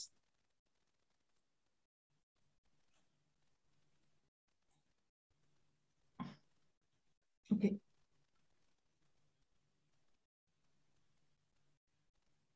Okay. In ihrem Widerstand gegen die Einführung der Isolationsfolter nach deutschem Vorbild, made in Stammheim, wurden 28 politische Gefangene liquidiert. Die Ermordung durch den türkischen Faschismus wurde von den Staaten der imperialistischen NATO insgesamt gebilligt und unterstützt. The resistance to the introduction of isolation torture on the German model made in Stammheim, 28 political prisoners were liquidated. The murder by the Turkish fascism was approved and supported by states of the imperialist NATO as a whole. Ali Osman Köse befindet sich seit dem Jahre 2000 in solchen F-Typ-Isolationszellen. Diese Isolationsfolter hat seine Gesundheit weiter ruiniert. Ali Osman Köse has been in such F-type isolation cells since 2000. This isolation torture has further ruined his health. Er kann weder allein gehen, noch seine Kleider waschen, noch duschen und essen.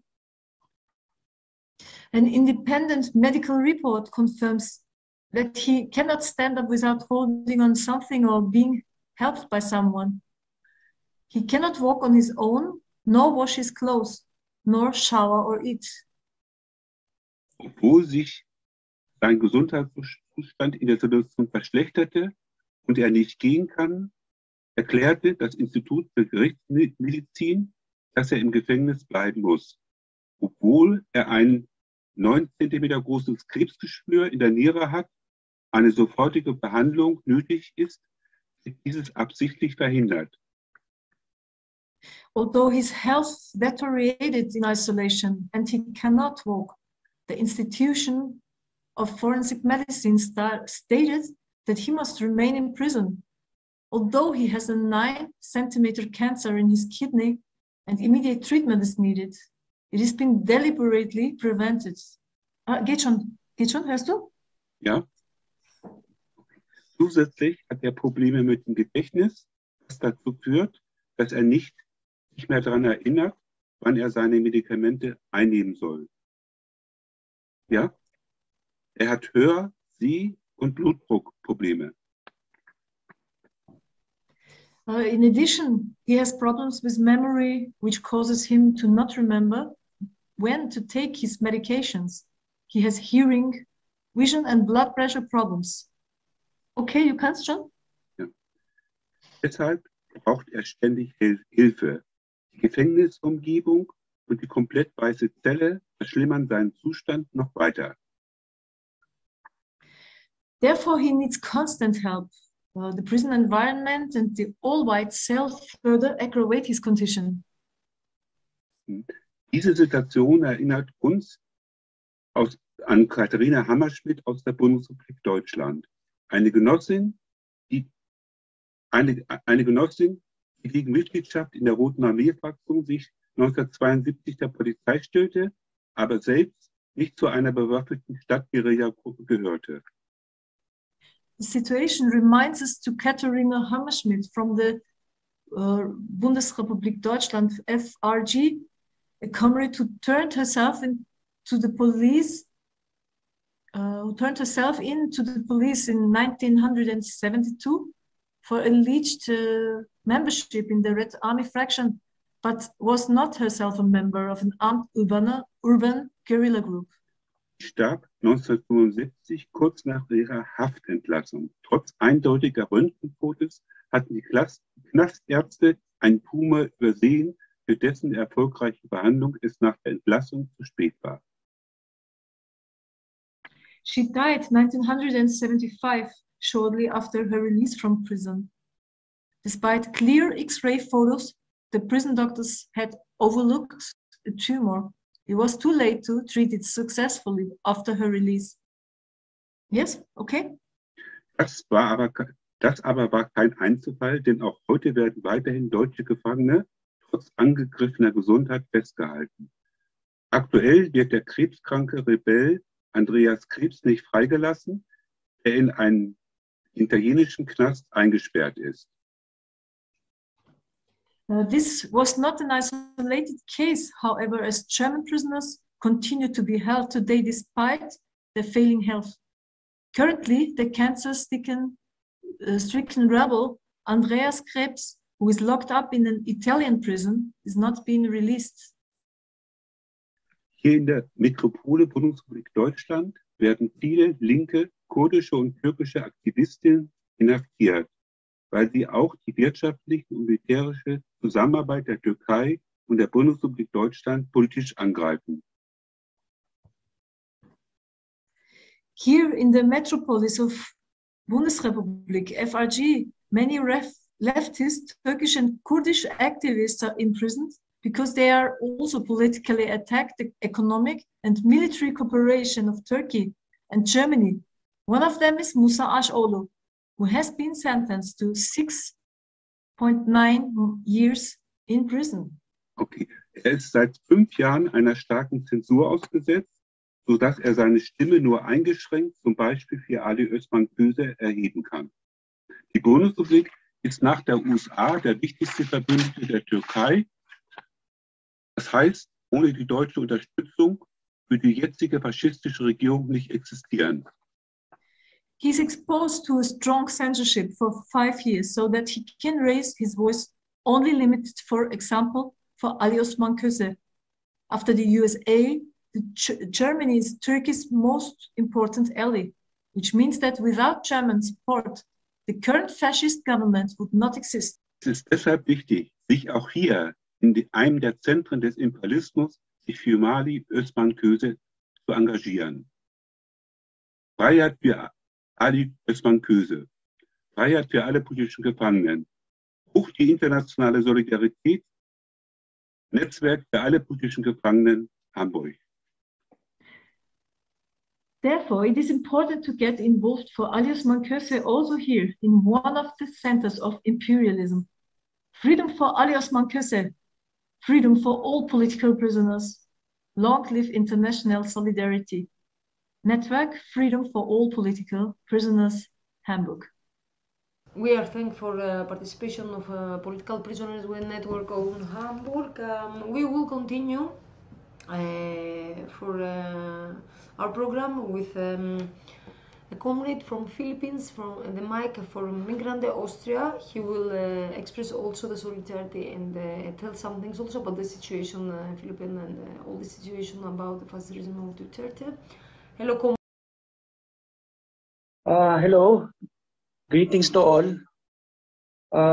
In behalf of Bishop Ablon, I will read the statement of Bishop Ablon for the political prisoner in Turkey. Republic of Turkey, Ministry of Justice in Forensic Medicine, Institute, Tergadog type of prison. Ali Osman Kosi suffers from the many health problems such as neurological problem, disease related to circulatory system, hypertension, hearing loss of balance in the stomach problem, the visual distribute due to long-term condemnation, imprisonment, and torture, has been subjected to during imprisonment in the isolation to applied for the last 20 years. He cannot meet the basic need and wants. Despite of this, the Forensic Medicine Institute decided he can stay in the prison altars of 9-centimeter cancerous cyst. It was the right of Kidney and Forensic Medicine Institute provide Ali Osman Kosi a PIT report. He was operated 31 of May 2021 in his cancerous kidney. He was improved. No treatment is applied after the surgery, and the health check are still done. Metastasis of the cancer intimated lying appropriate in the post-operational treatment means condemning Ali Osman Kosi to the death. The chemotherapy and radiotherapy in the other different treatment protocol option accepted worldwide should be evaluated. Treatment should be assumed continue until the danger to its health eradicated. It is not feasible to treat the cancer in isolation in the prison condition. Execution of the sentence can be always be implemented, but treatment cannot be delayed.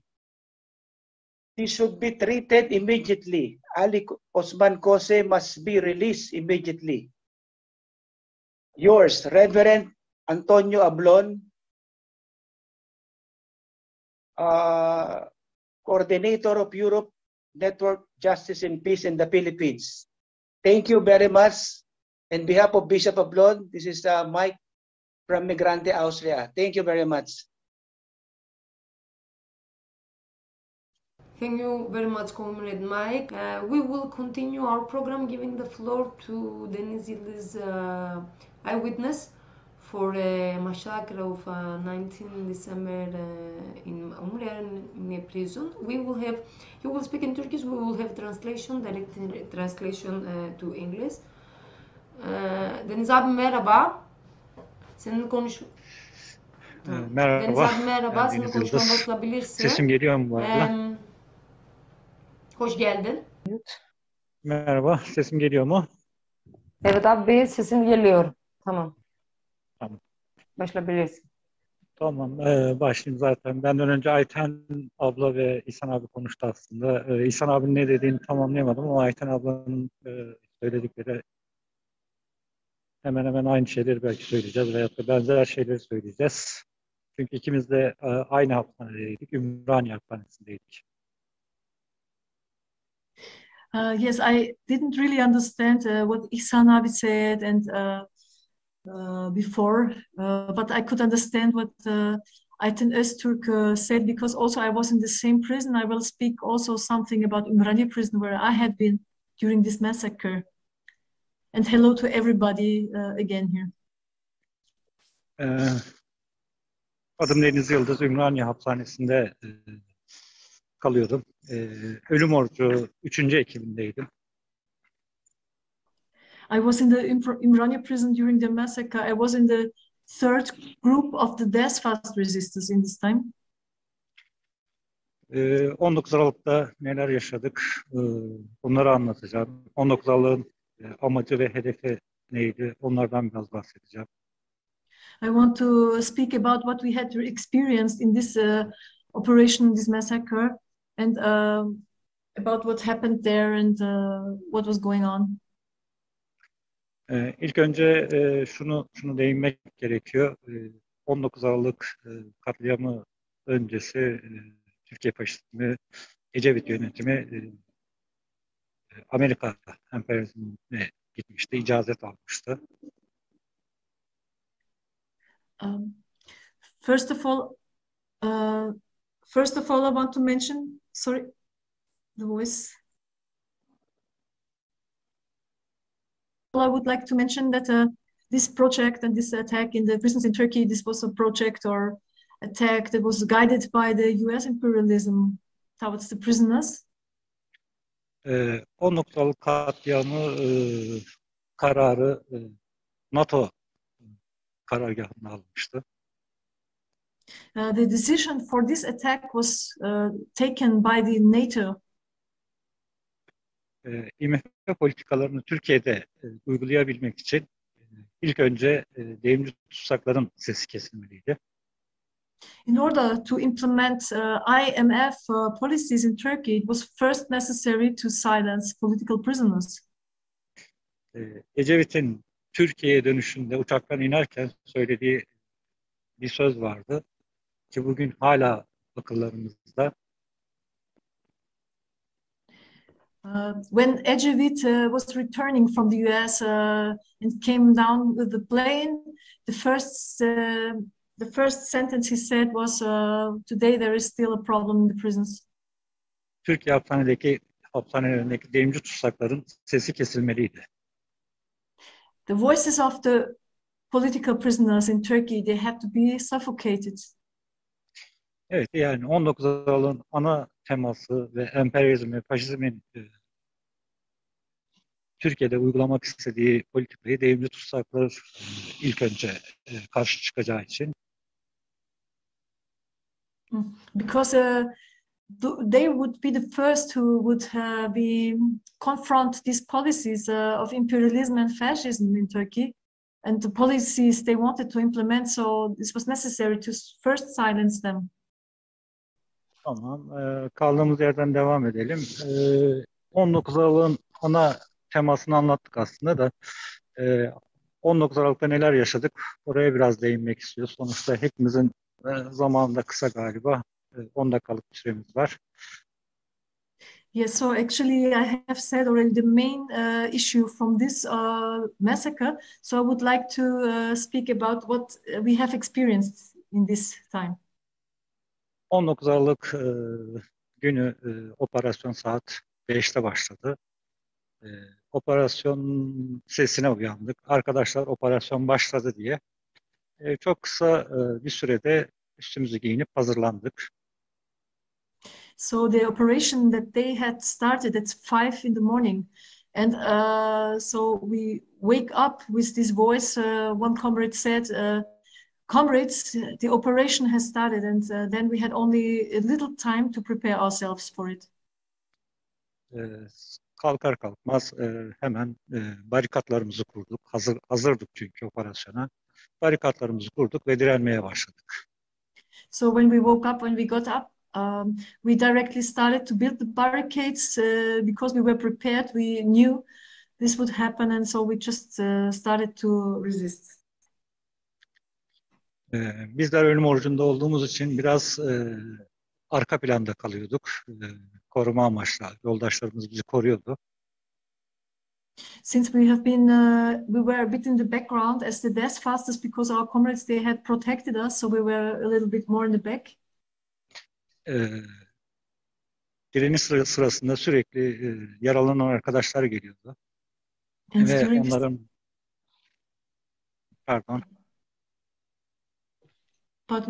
constantly there came comrades who were injured by the attack. Ve onların tedavileriyle ilgileniyorduk. So we looked. Bunlar kurşun yarası ve bomba yarasıydı. So they were injured by the bullets and by the gas bombs, and we treated them.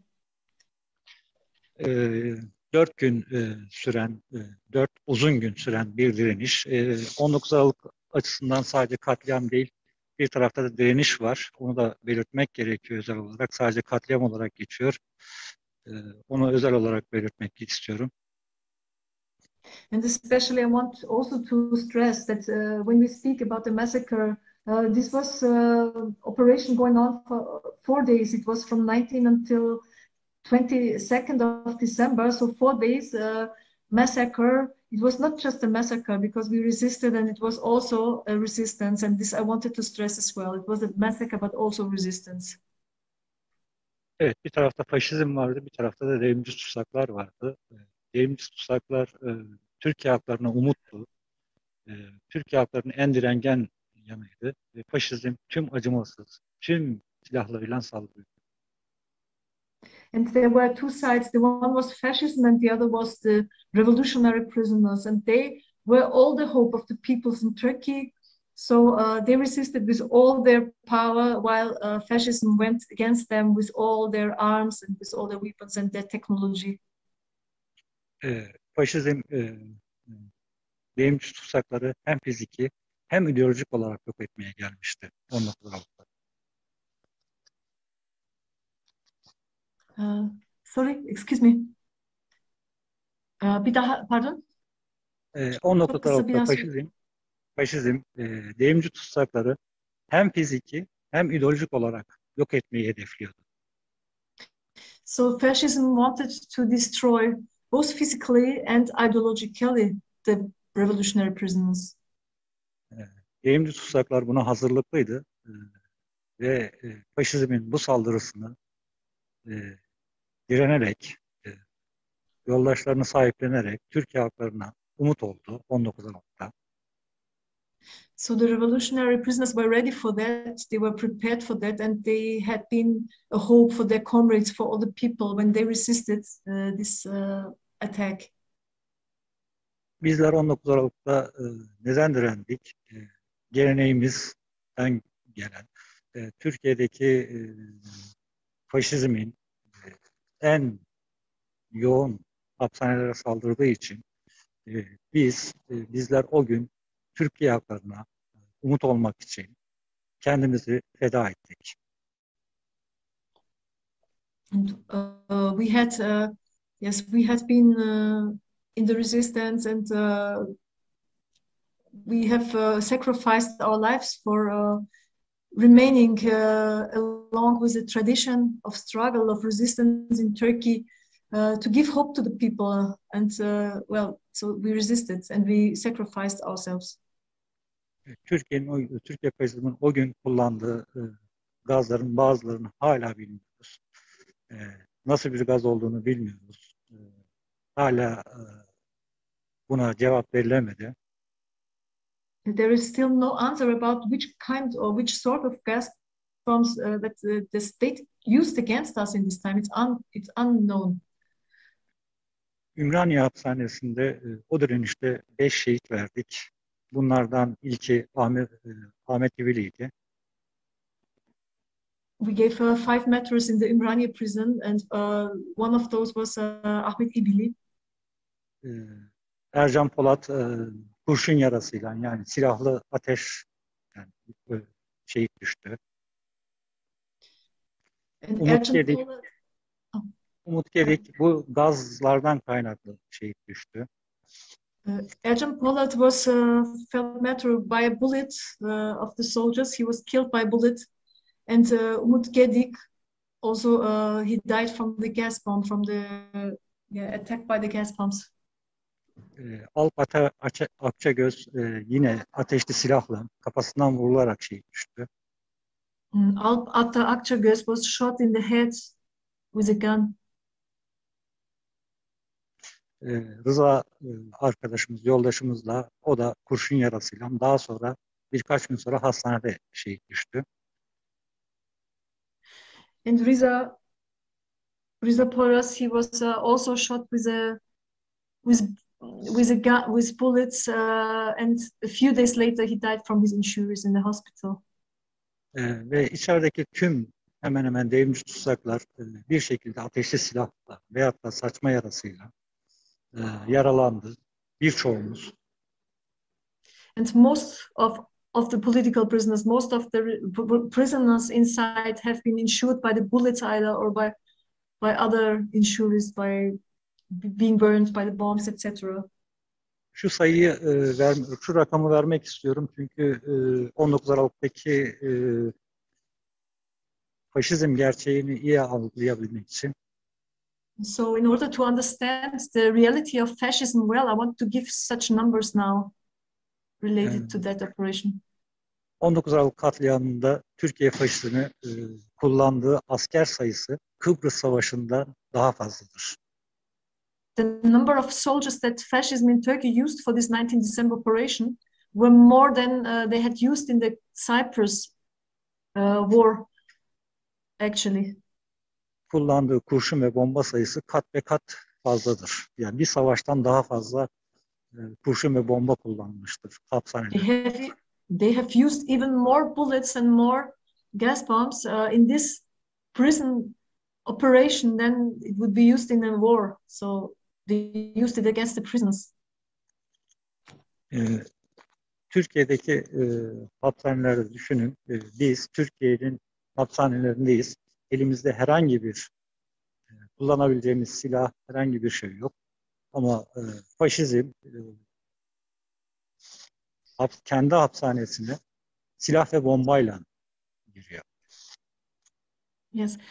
Imagine that we are as the prisoners, we have nothing in our hands, we have no arms, no weapons, nothing, but the state attacks us with all its power and with all its military equipment inside there. Bu şu anlama geliyor. Devrimci tutsakları sadece yok etmek değil, tamamen ideolojik olarak yok etmeyi hedeflemiştir. Ve bundan kaynaklı da bu büyük saldırıyı gerçekleştirmiştir.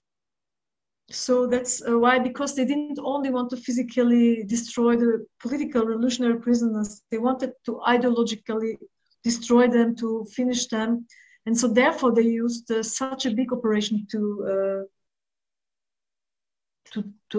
aim this to succeed it. Evet, 19 Aralık, 19-22 Aralık, 22 Aralık günü bizi Ümraniye Hapishanesi'nden çıkardılar, F-tiplerine götürdüler ve her şeyin biteceğini düşündüler. So they have taken us out from this Ümraniye prison and take us to the F-type cells after this operation, and that Ve F-tiplerine geçtiğimizde dünyanın en uzun direnişini örgütleyerek zafer kazandık. And when we were brought to these F-type cells, we have put on the day the most greatest resistance, the best resistance that lasted for the longest time to counter this policy. 7 yılda 122 şehit vererek zaferi Türkiye halklarına armağan ettik. We gave 122 martyrs and we presented that to the peoples in Turkey, to the peoples in the world and in Turkey with this resistance. Türkiye hapishanelerinde hala saldırılar devam ediyor. Hiçbir zaman kesilmedi. Devrimci tutsaklara yönelik her dönem saldırı devam etti. Ve bu direnişten sonra Grup Yorum'un, Halkın Hakları'nın ölüm orucu vardı. Ve onlar devam ettirdi. Bugün Sibel devam ettiriyor. And after all this resistance and the 19 December and the death fast, it continued in Turkey as well. And there were also the resistances of the people's lawyers, of the music group Grup Yorum, and now today we have also Sibel Balac, a teacher who is in the death fast recently. Son olarak şunu söylemek istiyorum. Devrimci tutsaklar Türkiye halklarına her dönem umut olmuştur ve bugün de umut olmaya devam ediyor. Bugün de direniyor. Türkiye halklarına umut olmaya devam ediyor. En direngen yanı olduğu için direnişi ve faşizme karşı en önde savaşıyor. And still today, the prisoners, the revolutionary prisoners, are still the hope for all the people. They continue to resist. They continue to resist, and everywhere on all the places. And they didn't give in to this. Son olarak da Ali Osman Kese'ye özgürlük diyor ve bitiriyor. And then finally, I want to say as well, freedom for Ali Osman Köse, and finish my speech.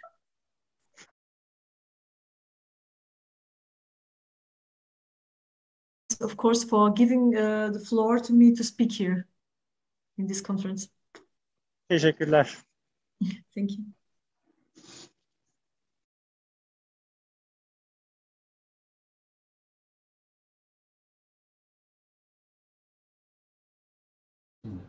Biz de çok teşekkür ederiz Deniz abi. We are really thankful about the eyewitness Deniz Yildiz. He spoke about the Umrani prison. He will participate also. We continue with Group Yorum song.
Şimdi bir şarkıyla daha bu konferansa katılmak istiyorum. Bu şarkı da yine bu büyük direnişte kendini feda eden ölüm orucu direnişçilerinden Günay Öğrener'e ait. Günay Öğrener'in kendini feda etmeden önce yazdığı vasiyetinde geçen sözler. This song belongs to Death Fasters, one of Death Fasters, Günay Öğrener. She has a testament before she sacrificed herself. We took this testament and we created our lyrics from this testament. And in the memory of all the comrades, all martyr comrades, I will play it.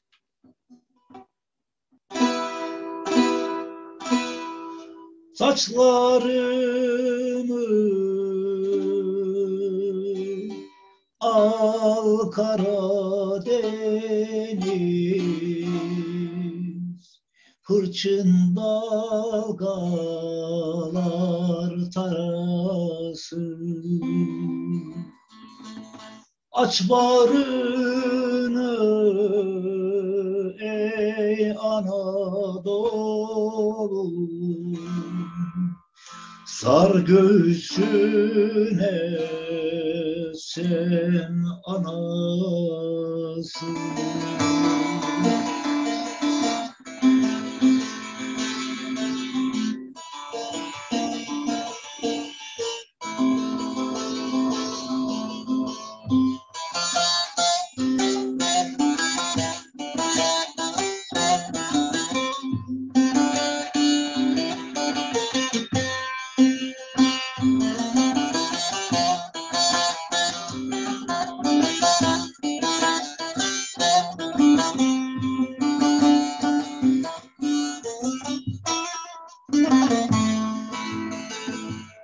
Sekiz demir kapı ardında tuzak, insandan, topraktan, hayattan uzak.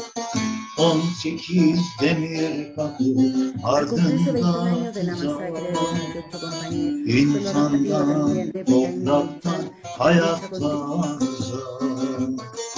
Yüreği alevden bir kız, yanıyordu yıldız yıldız, bir ses oldu gökyüzüne çığlık etti. Seçti içeride bedenin, kutsal dışarıda düşlerin. ellerim tutsak, içeride bedenim tutsak, dışarıda düşlerim tutsak, umutsuzluk bize yasak.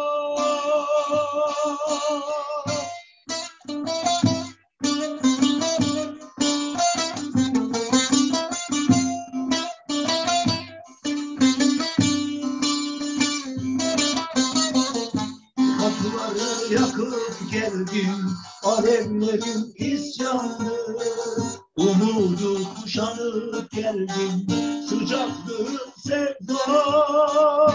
Kapıları yakıp geldim, alevlerim isyanlı, umudu kuşanıp geldim, sıcaklığım sevdam.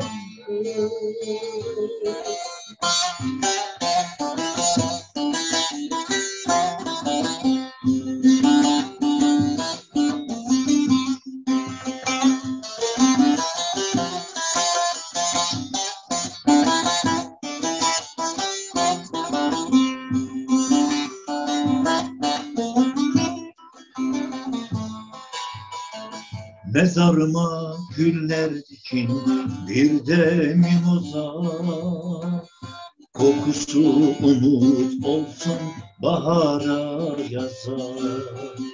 Mezarıma güller dikin, bir de mimoza, kokusu umut olsun bahara yaza.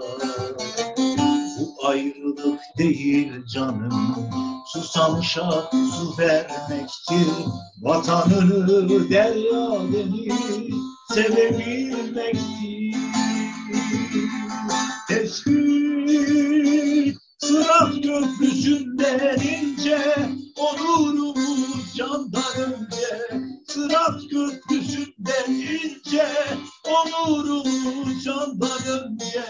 Sevdam büyür direnince.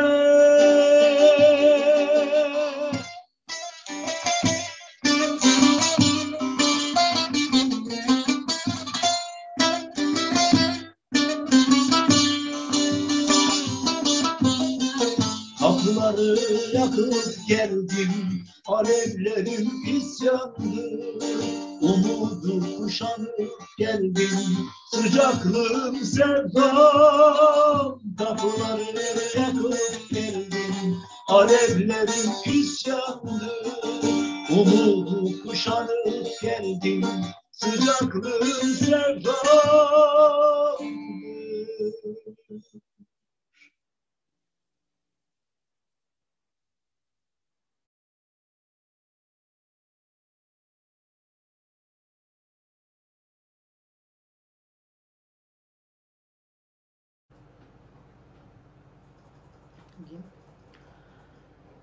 We will continue. Thank you. First of all, we are thinking very much about the group Europe song. We will have also one more. We will continue and we will give the floor to Sandra Trafilov.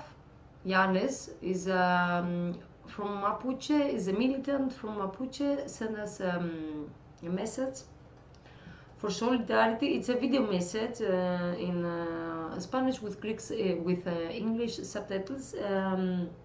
Sandra is ex-political prisoner of Pinochet junta. Al cumplirse 21 años de la masacre de 28 compañeros prisioneros políticos y prisioneras políticas en las cárceles de Turquía, en momentos que se resistieron a ser trasladados a celdas de máximo aislamiento y donde 6 de nuestras hermanas fueron quemadas vivas al interior de sus celdas, solo resta conmemorar esta fecha a través de la resistencia activa contra nuestro enemigo común, el Gran Capital, conectando desde todos los territorios la recuperación de la memoria histórica y la lucha. Un saludo combativo también a nuestro hermano Ali Osman Kose, que hoy da duras batallas contra el cáncer en el contexto de duras condiciones carcelarias. En este 19 de diciembre, abrazos, salud y victoria a nuestros pueblos en resistencia. Amolepe, Taín, Huaychán, la lucha continúa porque vamos por todo. Libertad a todas y todos los prisioneros políticos sin condiciones. Marichiwe. We continue our program with a live participant from Anti-Imperialist Action in Ireland, Martin Hogan. for the youth movement. Hello, Martin. Hello, comrade.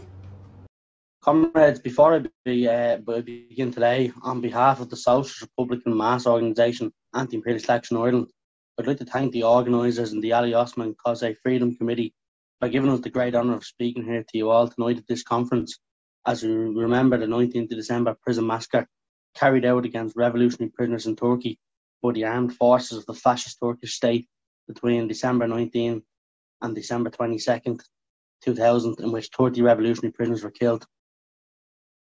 Firstly, tonight I'd like to highlight the ongoing situation of the prisoners of war here in Ireland. 40 years on from the 1981 hunger strikes, in which 10 revolutionary Irish Republican prisoners gave their lives in the H block cages of Long-Keshin hunger strike, not much has changed here in Ireland. Republican prisoners are not a thing of the past, although Britain's puppets in the Free State administration and in their colonial statehood in the occupied 6 counties have people believe otherwise, as they continue to portray the war against British rule in Ireland as a thing of the past and continue to attempt to normalise Britain's illegal presence here in Ireland. Currently in 2021, as we approach the new year, there are currently over 50 Republican prisoners both north and south of Britain's illegal border in Ireland. Most of these prisoners of war have gone through non-jury courts, a system where state judges decide their fate instead of a jury, and where belief evidence, which is nothing more than the word of a senior cop, is used to secure conviction. This practice, which has continuously been condemned and opposed by Socialist Republicans and various human rights organisations as a denial of basic human rights. These men and women are languishing in these cells today for one reason and one reason only, because they dare to continue resisting against British imperialist rule in Ireland, while so-called Republicans chose to turn a blind eye and even cozied up to British imperialism so that they may have their seat at the table of the rich and powerful. Secondly, on behalf of Anti-Imperialist Action Ireland, I would like to send our solidarity to Ali Osman Karzai and all revolutionary prisoners across the world. Anti-Imperialist Action Ireland called for the immediate release of all revolutionary prisoners of war in Ireland and across the world. In the coming weeks, our youth wing, Massacre, Irish Social Republican Youth, through poster and information stalls across the capital city of Ireland, Dublin, and in other areas throughout the country, plan to highlight the situation of Ali, who has now been imprisoned for 37 years by the fascist Turkish state. Through this posting and information stalls, our young comrades will engage with members of the public across the capital city and in other areas and discuss the situation in Turkey with members of the public. Solidarity with the revolution in Turkey and with all revolutionary people's wars and national liberation struggles across the globe, from Palestine to Turkey to India. Gurmila Margut, Chucky Arlaw. Thank you, comrade, for your participation. Martin Hogan for Anti-Imperialist Action in Ireland youth movement. Very important, because this is very important. We continue with Fabiola Alcazar, Committee of Relatives of Operation Olympus from Peru. Fabiola sent us a video participation because of time, the difference of time. She will speak in Spanish, we will have English subtitles. Buenas tardes, compañeros. Desde el Perú extendemos un cálido y profundo saludo a todos los participantes en este importante y necesario evento. Antes que nada, permítanme disculparme en primer lugar por no poder dar la cara el día de hoy. Esto es debido únicamente a la persecución política que existe en mi país y que pone en riesgo mi libertad. Hoy vemos en el Perú cómo se ha barrido prácticamente con el Estado de Derecho, con el derecho garantista que debe aplicarse a cualquier ciudadano.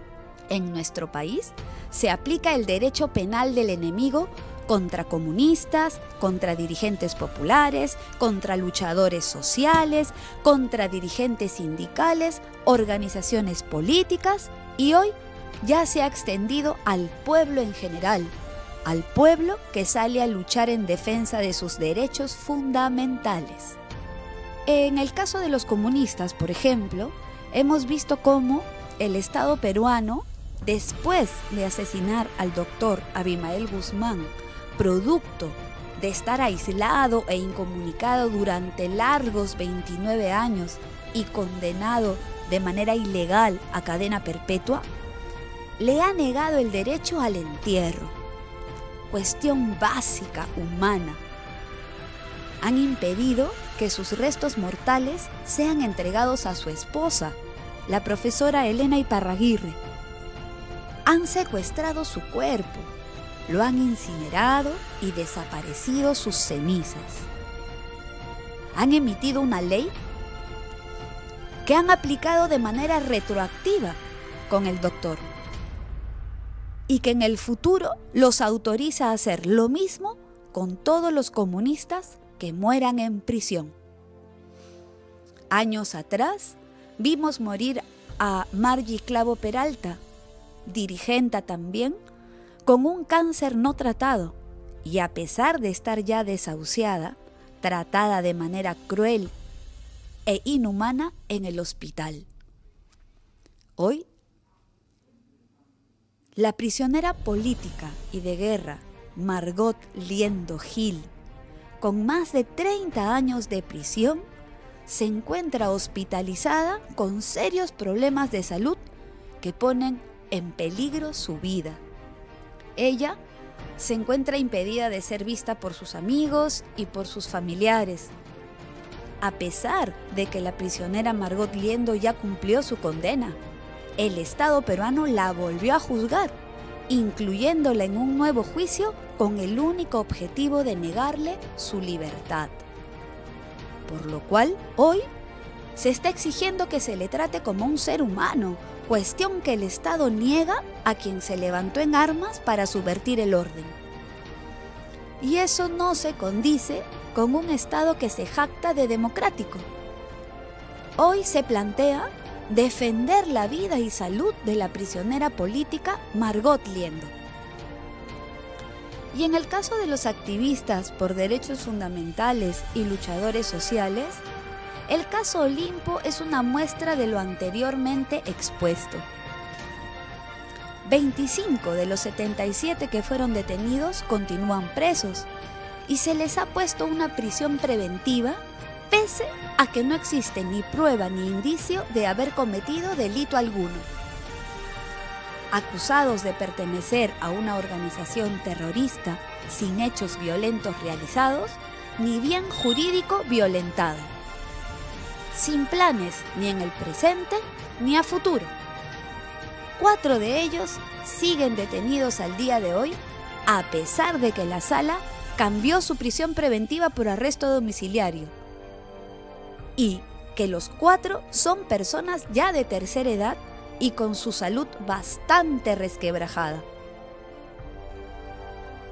Todo esto nos hace ver que en nuestro país se persigue por ideas. Pensar diferente es un delito. Organizarse por la defensa de los derechos fundamentales del pueblo, quieren convertirlo en un delito. Es de esta manera que quieren inocular la idea de que un grupo de ciudadanos no tiene derechos, ya sea por su pasado, por su manera de pensar, por luchar contra el sistema, es una persona que no merece ser tratada como tal. En el Perú no hay libertad de expresión. La memoria histórica está perseguida, negada de expresarse. Un único pensamiento es aceptable. Al Perú se le niega el derecho de cerrar heridas y entrar a su bicentenario como una nación reconciliada. Hoy, las fuerzas más reaccionarias y recalcitrantes de la sociedad peruana, la ultraderecha, tiene manifestaciones de raíz fascista y está empeñada en impedir que un nuevo contrato social se imponga en el país. Luego de 30 años de neoliberalismo, negador de derechos, sin salud ni educación de calidad y con más de 200.000 muertos en menos de año y medio producto de la pandemia, el pueblo peruano ha decidido que estamos en un momento constituyente, que es necesario avanzar en cambiar esta constitución impuesta el año 93 con el golpe de estado de Alberto Fujimori y que es la que ha servido de base a todos los presidentes que se han tenido hasta la fecha, todos ellos procesados por corrupción. La ultraderecha está empeñada en defender con todo su constitución y no duda en usar todo lo que tenga a la mano como arma para impedirlo. Su arma más eficaz es el derecho penal del enemigo, una legislación nacida en tiempos de guerra que sigue intacta a pesar de que la guerra ya terminó. Esta y no otra es la contradicción hoy que está a la orden del día en nuestro país, en la colusión y pugna entre las facciones que están en el poder y que se debaten dentro de ella. Como familiares, consideramos que la lucha anticapitalista, antiimperialista, es fundamental para construir un mundo nuevo. Un nuevo orden socialista de carácter proletario es indispensable, y los pueblos deben forjar su propio camino. Entre tanto, sabemos que debemos luchar por democratizar nuestras sociedades, por recuperar derechos, beneficios y conquistas, y ¿por qué no?, conquistar nuevos derechos. Debemos exigir que se respete el derecho a opinar, el derecho a la libre expresión, a la organización, el derecho a la creación artística sin restricciones de ningún tipo. Debemos defender el derecho a pensar diferente, a ser de izquierda y participar en la vida política de nuestro país. Es por esto, compañeros, que el día de hoy agradecemos profundamente la invitación que nos han hecho llegar para participar en este evento suyo y llamamos a todos los pueblos a unirnos en el frente antiimperialista, anticapitalista y a seguir luchando por la libertad de todos los presos políticos revolucionarios del mundo sin cejar, pues su libertad es un derecho. Y nos unimos este 19 de diciembre en el homenaje que realizan a los presos políticos muertos en Turquía el año 2000. También nos solidarizamos con sus luchas y llevaremos siempre en nuestros corazones transformadores y en nuestras denuncias a Ibrahim Goshek, a Ebru Timtik, a Helin Bolek, pues la sangre derramada por los revolucionarios del mundo no son otra cosa que acicate y fuerza por seguir luchando en el camino que ellos ayudaron a labrar. Seguir su ejemplo es el mejor homenaje que podemos hacerles. Por eso decimos, con convicción, luchar por la libertad de todos los presos políticos revolucionarios del mundo. Solidaridad con las luchas del pueblo turco. Solidaridad con las luchas de los pueblos del mundo. To Charlotte Gates from Samidun Network, Comrade Charlotte Gates.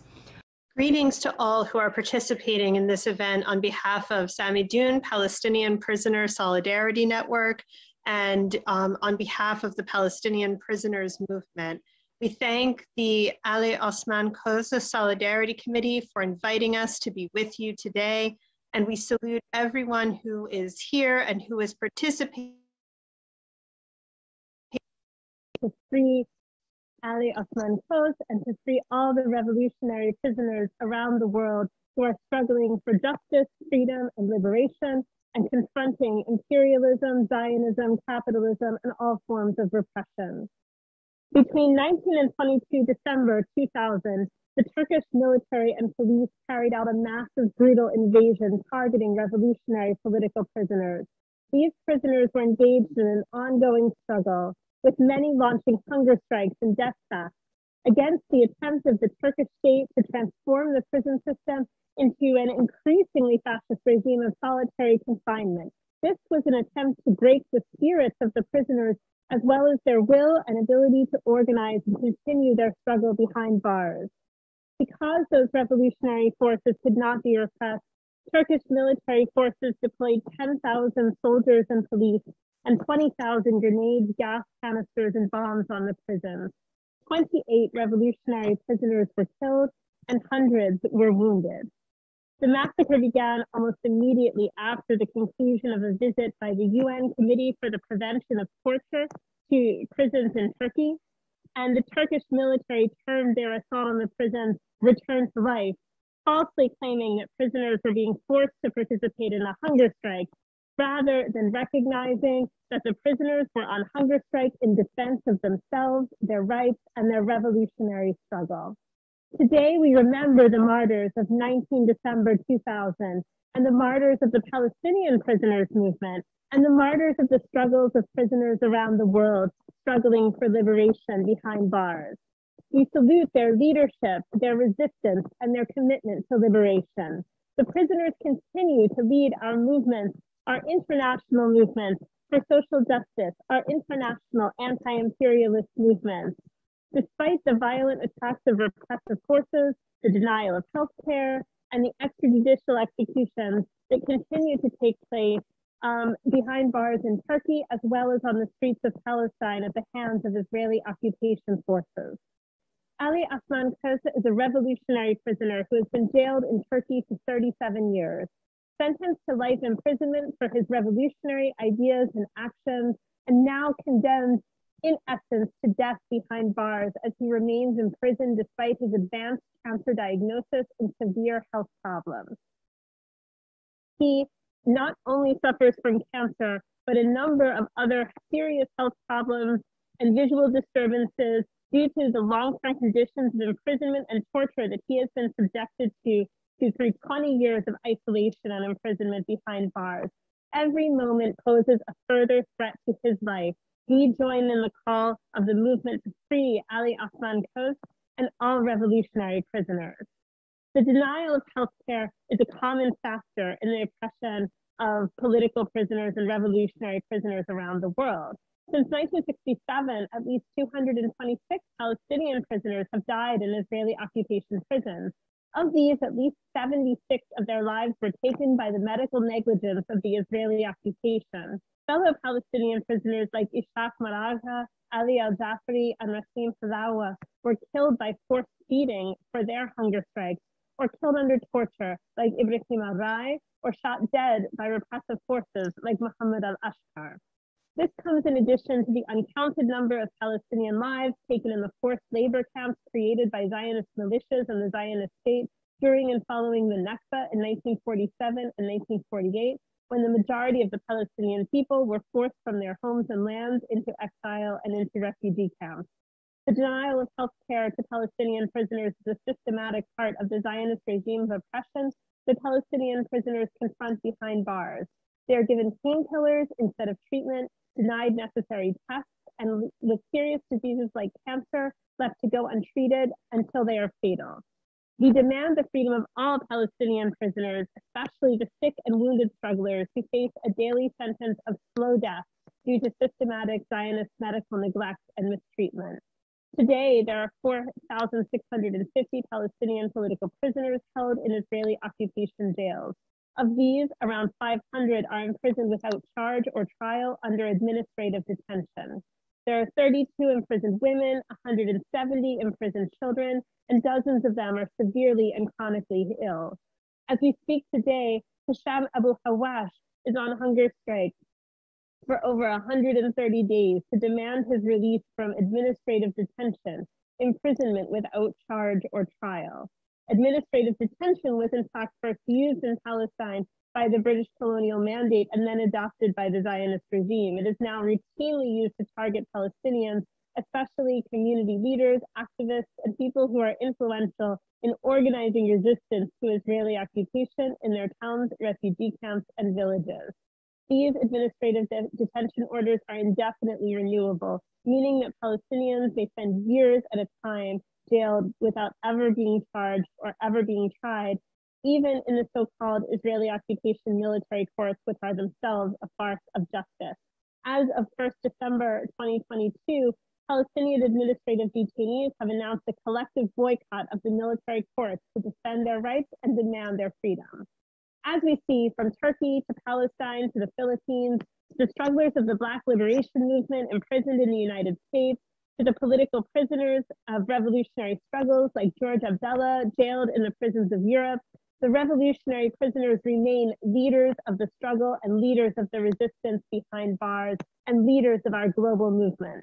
Among these leaders is Ahmed Sadat, the General Secretary of the Popular Front for the Liberation of Palestine. who was just yesterday, we marked the 13th anniversary of his sentence to 30 years behind bars in Israeli occupation prisons.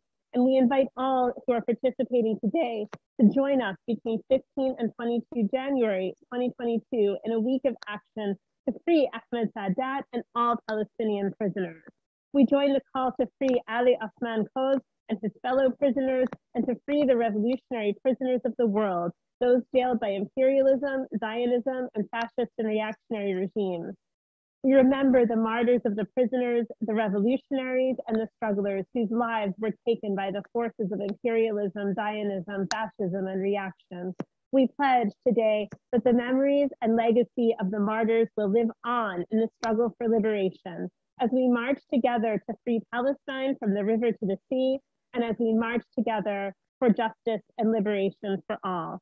Solidarity and salutes to all in the struggle for liberation from Samidun Palestinian Prisoner Solidarity Network. We are thankful for participation of Charlotte Gates and Samidun Palestinian Prisoner Network. This is very important participation. Recording in progress. Why it's very important? Because it's really the same struggle of Palestinian prisoners and the political prisoners in Turkey and also in Europe and Greece and Germany, because this fight is really a fight against imperialism, Zionism and fascism. Again, thank you, Charlotte. We will continue with Ali Osman Köse letter. We have Ali Osman Köse letter from prison for our conference. I will tell you some things about Ali Osman Köse. Ali Osman Köse is a political prisoner in Turkish prison for 37 years, 22 years in total isolation in F-type cell. He was in the resistance of death fast. In 2000, he was an eyewitness of massacre of 19th of December. He is in prison until the junta of 80s. He was still have so many health problems. He has diagnostic cancer mass in his kidney and 12 centimeter, and so many other health problems because of isolation, like he cannot hear well, he cannot stand well, he can even make bath alone, he can even not eat alone, and he is still in isolation. International campaign has started for liberation for Ali Osman Köse. This conference also has it's also for extend his voice, to extend the voice of Ali Osman Köse to go out from prison. He is 37 years inside prison, 22 years total isolation, and fascist state of AKP don't let him go out, and he is inside the prison after the campaign, really because they don't let him go to the surgery, to make surgery after the international campaign and the press of all the solidarity movement. He went to the surgery and he put out and they put out the cancer of the kidney, but the metastasis is also fear for his life. We don't let Ali Osman Köse to murder inside the prison of AKP fascism. We tell one more time here, we continue the international campaign in Turkey, in Europe also. This is also a demand for freedom for all political prisoners that they with health programs, like also in Turkey. Every time we see that AKP fascism murders 6 political prisoners inside the prison. It's also even the bourgeois law in Turkey must go out of prison because of health reasons. Also the demand of the death fast resistance now, that Sibel Balat is also sick prisoners, and also the demands of this death fast resistance is also to one of the demands to freedom of for all political prisoners that they are sick and have health problems to take treatment outside. We will read this message as an honor that send a message for our conference. We will have also translation in Turkey, and we will start. I will start to read for you this message.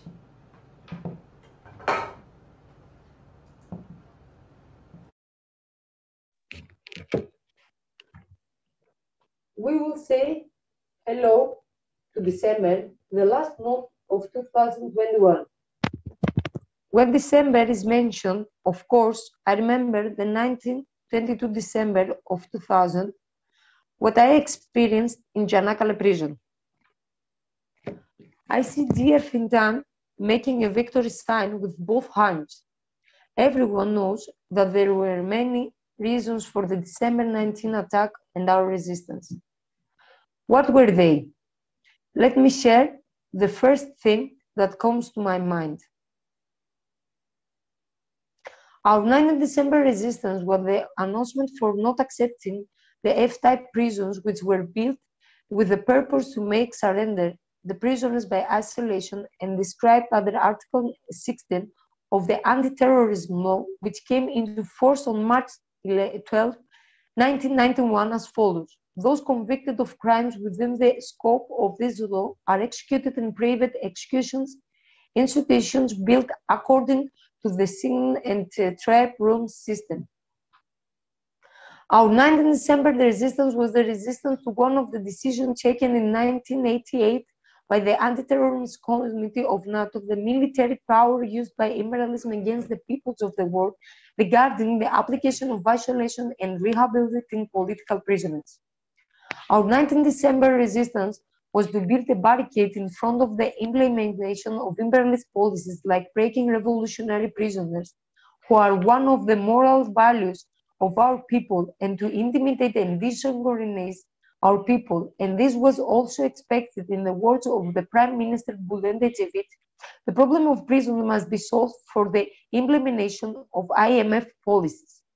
Our 19th December resistance, as it was also convinced by the president of the time, Süleyman Demirel, with the words, one of the constant agendas of the MGK, National Security Council, mitigates the problems of prisons. One was once again the declaration of the revolutionary leaders of the people, who emits from the heart of the people could not be destroyed.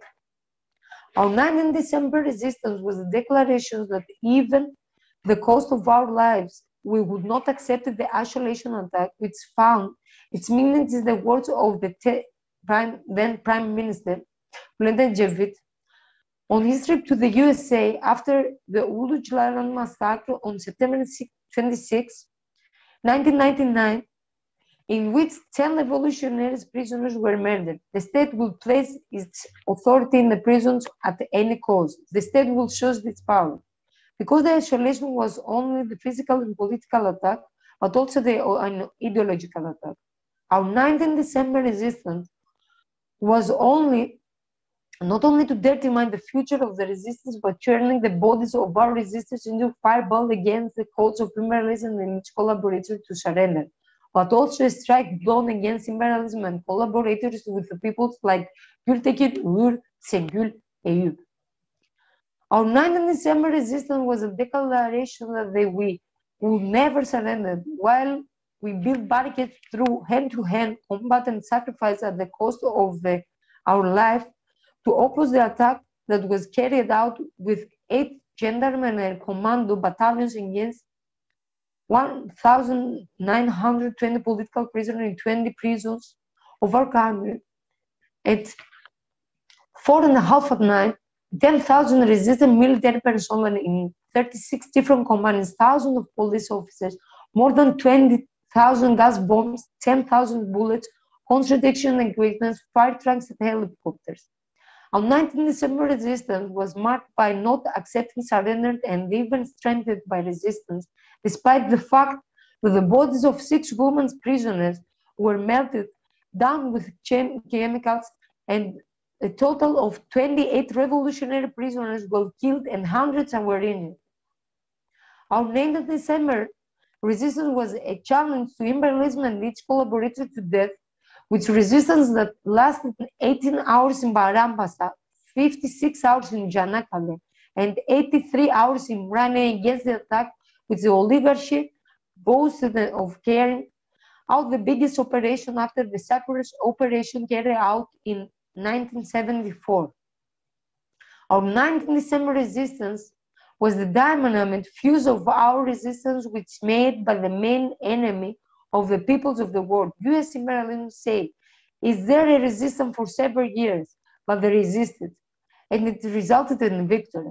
In short, our 19th December resistance was the first session of the goal of the counter-revolution to break the revolutionary prisoners who were one of the moral values of the people, to liquidate the Marxist-Leninist organization, to intimidate and surrender our people, and thereby to prolong the life of their system. We bow once again to precious memories of our 122 people, especially our martyrs of December 19th, who gave their lives for victory, and we say that we will stick to their memories. Ali Osman Köse.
Okay, we continue with Paul Auteur, Helico Movement USA, to talk about Leonard Peltier and other political prisoners in the US.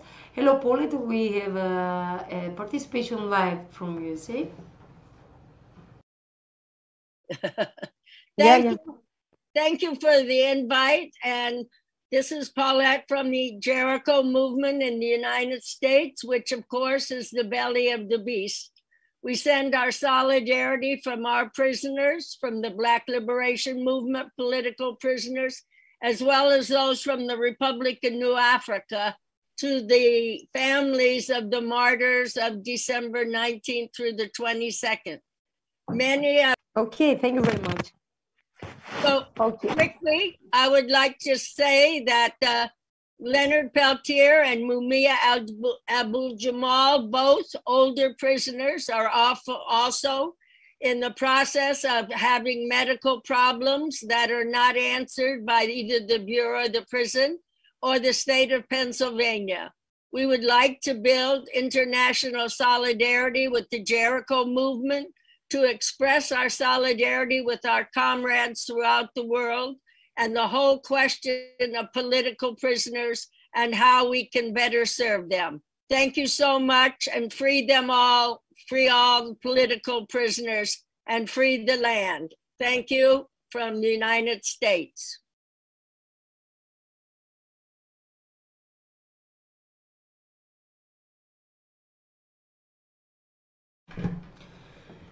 Thank you very much, Comrade Paulette, for this speech. Okay, we had some technical problems, but the most important it was that we have also participation from USA, and because the imperial states of United States of America is going to close our conference again with Ayten Öztürk. She will mention some things about Marash massacre and the Roboski massacre, and also about the fast resistance now. And we will have also group Yorum song again, and we will close the program. 19 Aralık hapishaneler katliamını unutmadığımız gibi faşizmin Alevi ve Kürt halkına yönelik Maraş ve Roboski katliamlarını da unutmuyoruz.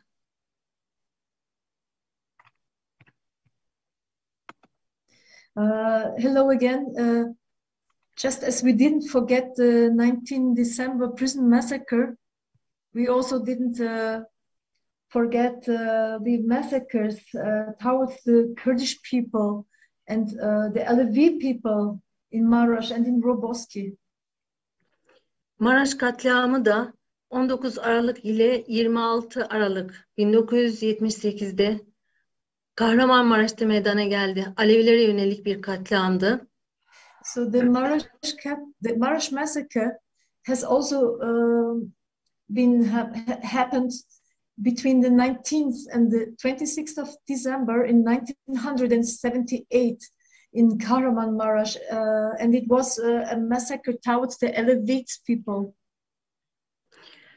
Bir hafta sürdü katliam. 120 insan katledildi. Evet, en son ve Alevilerden 100'e yakın 200'ün üzerinde ev yakıldı. 100'e yakın iş yeri de tahrip edildi o gün. And in this massacre against the Alevites in Maraş, which took 1 week, 120 people were killed. And over 200 houses belonging to the Alevites were just burned. Over 100 of workplace were just destroyed. Şırnak'ın Uludere ilçesi Roboski köyünde de 28 Aralık 2011'de gece Irak sınırından köylüler geçerken üzerlerine bombalar yağdırıldı ve bu grupta çocukların da olduğu 34 kişi hayatını kaybetti. Also in Şırnak, in the province of Uludere, in the village Roboski, on the 28th of December 2011, in the night, Kurdish villagers who came from the border of Iraq were bombed from helicopters. And there were also there were also children within that group, and in total 34 people lost their lives there. Ülkemiz hapishanelerinde bu yıl 20 Kasım'dan 20 Aralık'a kadar 7 tutsak hayatını kaybetti. Also in the prisons in our country in this year, between 20 of November and 20 of December, 7 prisoners lost their lives. Bu tutsaklardan biri olan Garibe Gezer, cinsel saldırıya uğradığına dair mektup yazmıştı dışarıya ve bu mektuptan sonra hücresinde intihar ettiği iddia edildi. Garibe Gezer bir ayda katledilen, hapishanede ölen 7 tutsaktan sadece birisiydi.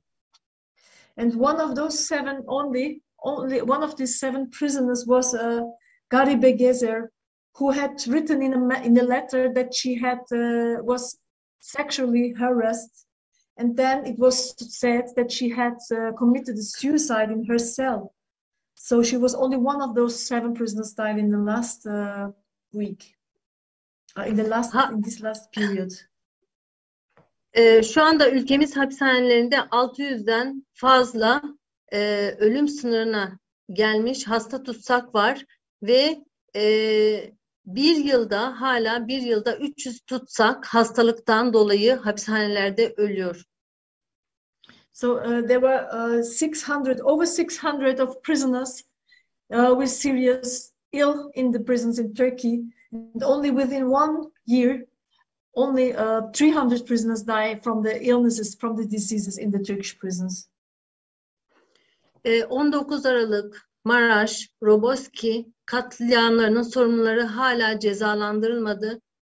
Katliamların sorumluları yargılanmalı ve cezalandırılmalıdır. So yet those committing the massacres who are responsible for the massacres of the 19th of December of Maraş and of Roboski still weren't punished, so they should be tried and punished for these crimes. Hapishanelerde ölüm riski taşıyan hasta tutsak devrimci Ali Osman Köse ve tüm hasta tutsaklara özgürlük, grup yoruma ve halkın avukatlarına özgürlük. We want the freedom for the revolutionary ill prisoner who has the risk of death now to be released, as well as the people's lawyers, as well as Grup Yorum and the other political prisoners and ill prisoners. Ve ayrıca George Abdallah, Muima Abu Jamal ve tüm dünyadaki devrimci tutsaklara özgürlük diliyorum. Ahead of that, I want freedom for all the revolutionary political prisoners in the world, starting from George Abdallah to Mumi Abu Jamal and all other revolutionaries in the world. Şu anda Türkiye hapishanelerinde ölüm orucunda olan öğretmen Sibel Balaç ve devrimci tutsak Gökhan Yıldırım'ın süresiz açlık grevinde olan Gökhan Yıldırım'ın talepleri kabul edilsin. So we want that the demands are being met from Sibel Balaç, who is in the death fast resistance in this moment in Turkey, as well as in the unlimited hunger strike, another prisoner, Gökhan Yıldırım. Ve benim hakkımda haksız yere verilen 2 ağırlaştırılmış müebbet hapis cezası bozulsun, ev hapsim kaldırılsın ve işkenceciler cezalandırılsın. And I want as well that for me in my case that my double life sentence is being lifted, that the unjust life sentence is lifted, and also my house arrest, and that the torturers are being punished for that. Son olarak tüm katılımcılara devrimci selamlarımı gönderiyorum. Yaşasın internasyonalist dayanışma, direne direne kazanacağız diyor ve teşekkür ediyorum. And finally, I want to send my revolutionary greetings to all of the participants and of all those who participate in that program. And I say, long live international solidarity. We are resisting, we will win. I want to embrace you. I want to thank all of you.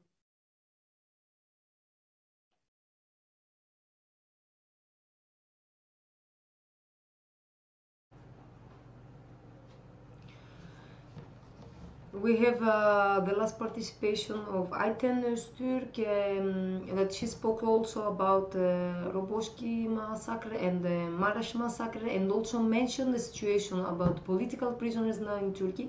She spoke about Garbe Gezer, that is it was a Kurdish political prisoner, that an activist that has wrote a letter that 4 months before was raped inside the prison. She was also in isolation, and she spoke also about the death fast resistance. We will tell some things after to close. We will go to hear again the last song of Grup Yorum, and after we will finish our program.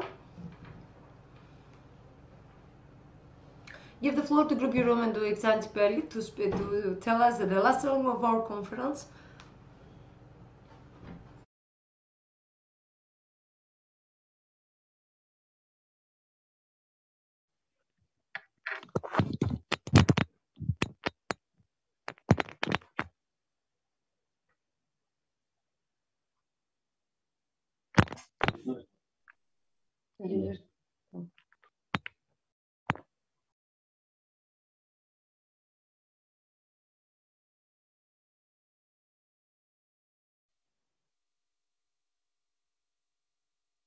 Sesim geliyor. Tekrar merhaba.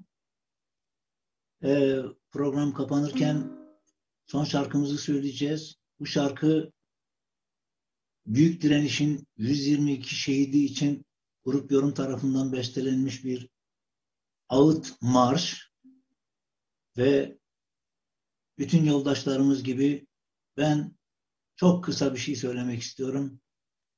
We are right and we will win.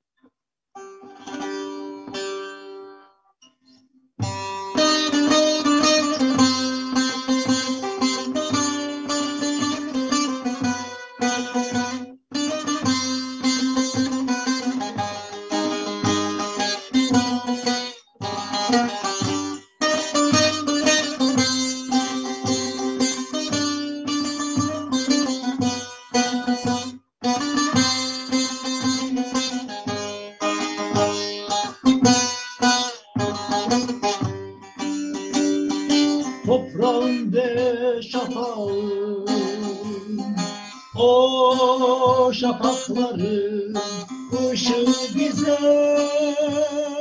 kimden armağan, gülümseyen gözlerle, o gözlerle yüreğimizi harmanlara, kahraman yüzün kitap gülüyor elinde, telaşsız kaygısız yar elinden tutar gibi sevdanıza andolsun sizlere sunacağım tertemiz sabahları, özgür bir vatanı.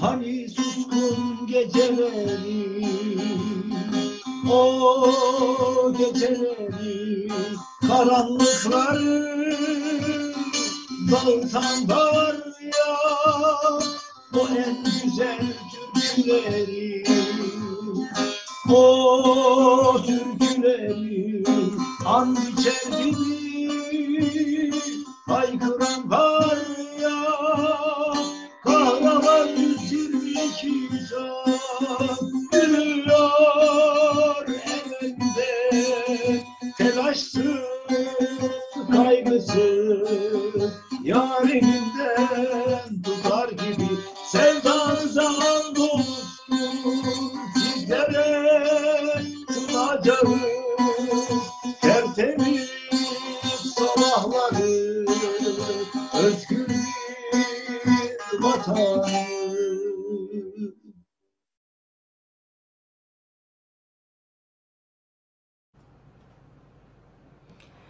Thank you very much. Our conference for the massacre of 1922 of December of 2000 came in the end. Thank all the people that view our conference in live. Thank all the participants, really, all the eyewitnesses, Group Europe, all the international committees, the committee from USA, the committee from George Ibrahim Abdallah, with the committee from Ireland, all the participation, the Peruvian, the Chilean, all the committees that give this strength to this conference. We will mention again that now in Turkey it still continue death-fast resistance. Start from Sibel Balac in 19th of December, the teacher that fired from her job. Also continue by hunger strike to solidarity with her by Gökhan Yildirim. We tell again, their demands must immediately accepted. Also, we call for freedom for all sick political prisoners like Ali Osman Köse. We call all for liberation for political prisoners, for liberation for George Ibrahim Abdallah, Mumia Abu Jamal, and all the political prisoners all over in the world that fight against isolation, fighting against imperialism and fascism. Once again, we will never forget the martyrs of resistance. We will never forget the 122 martyrs of death-fast resistance of 2007 in Turkey. We will never forget the 28 political prisoners that fell martyred in Massacre of 22 of December. We call all the people, the international solidarity is the weapon of the people, because to fight against imperialism, fascism, and oligarchism of the Kremlin is a duty. Thank you that you make all this great work all together with our participants to extend the international solidarity. Thank again everybody to see our conference. Thank you very much. We are right and we will win. Thank you.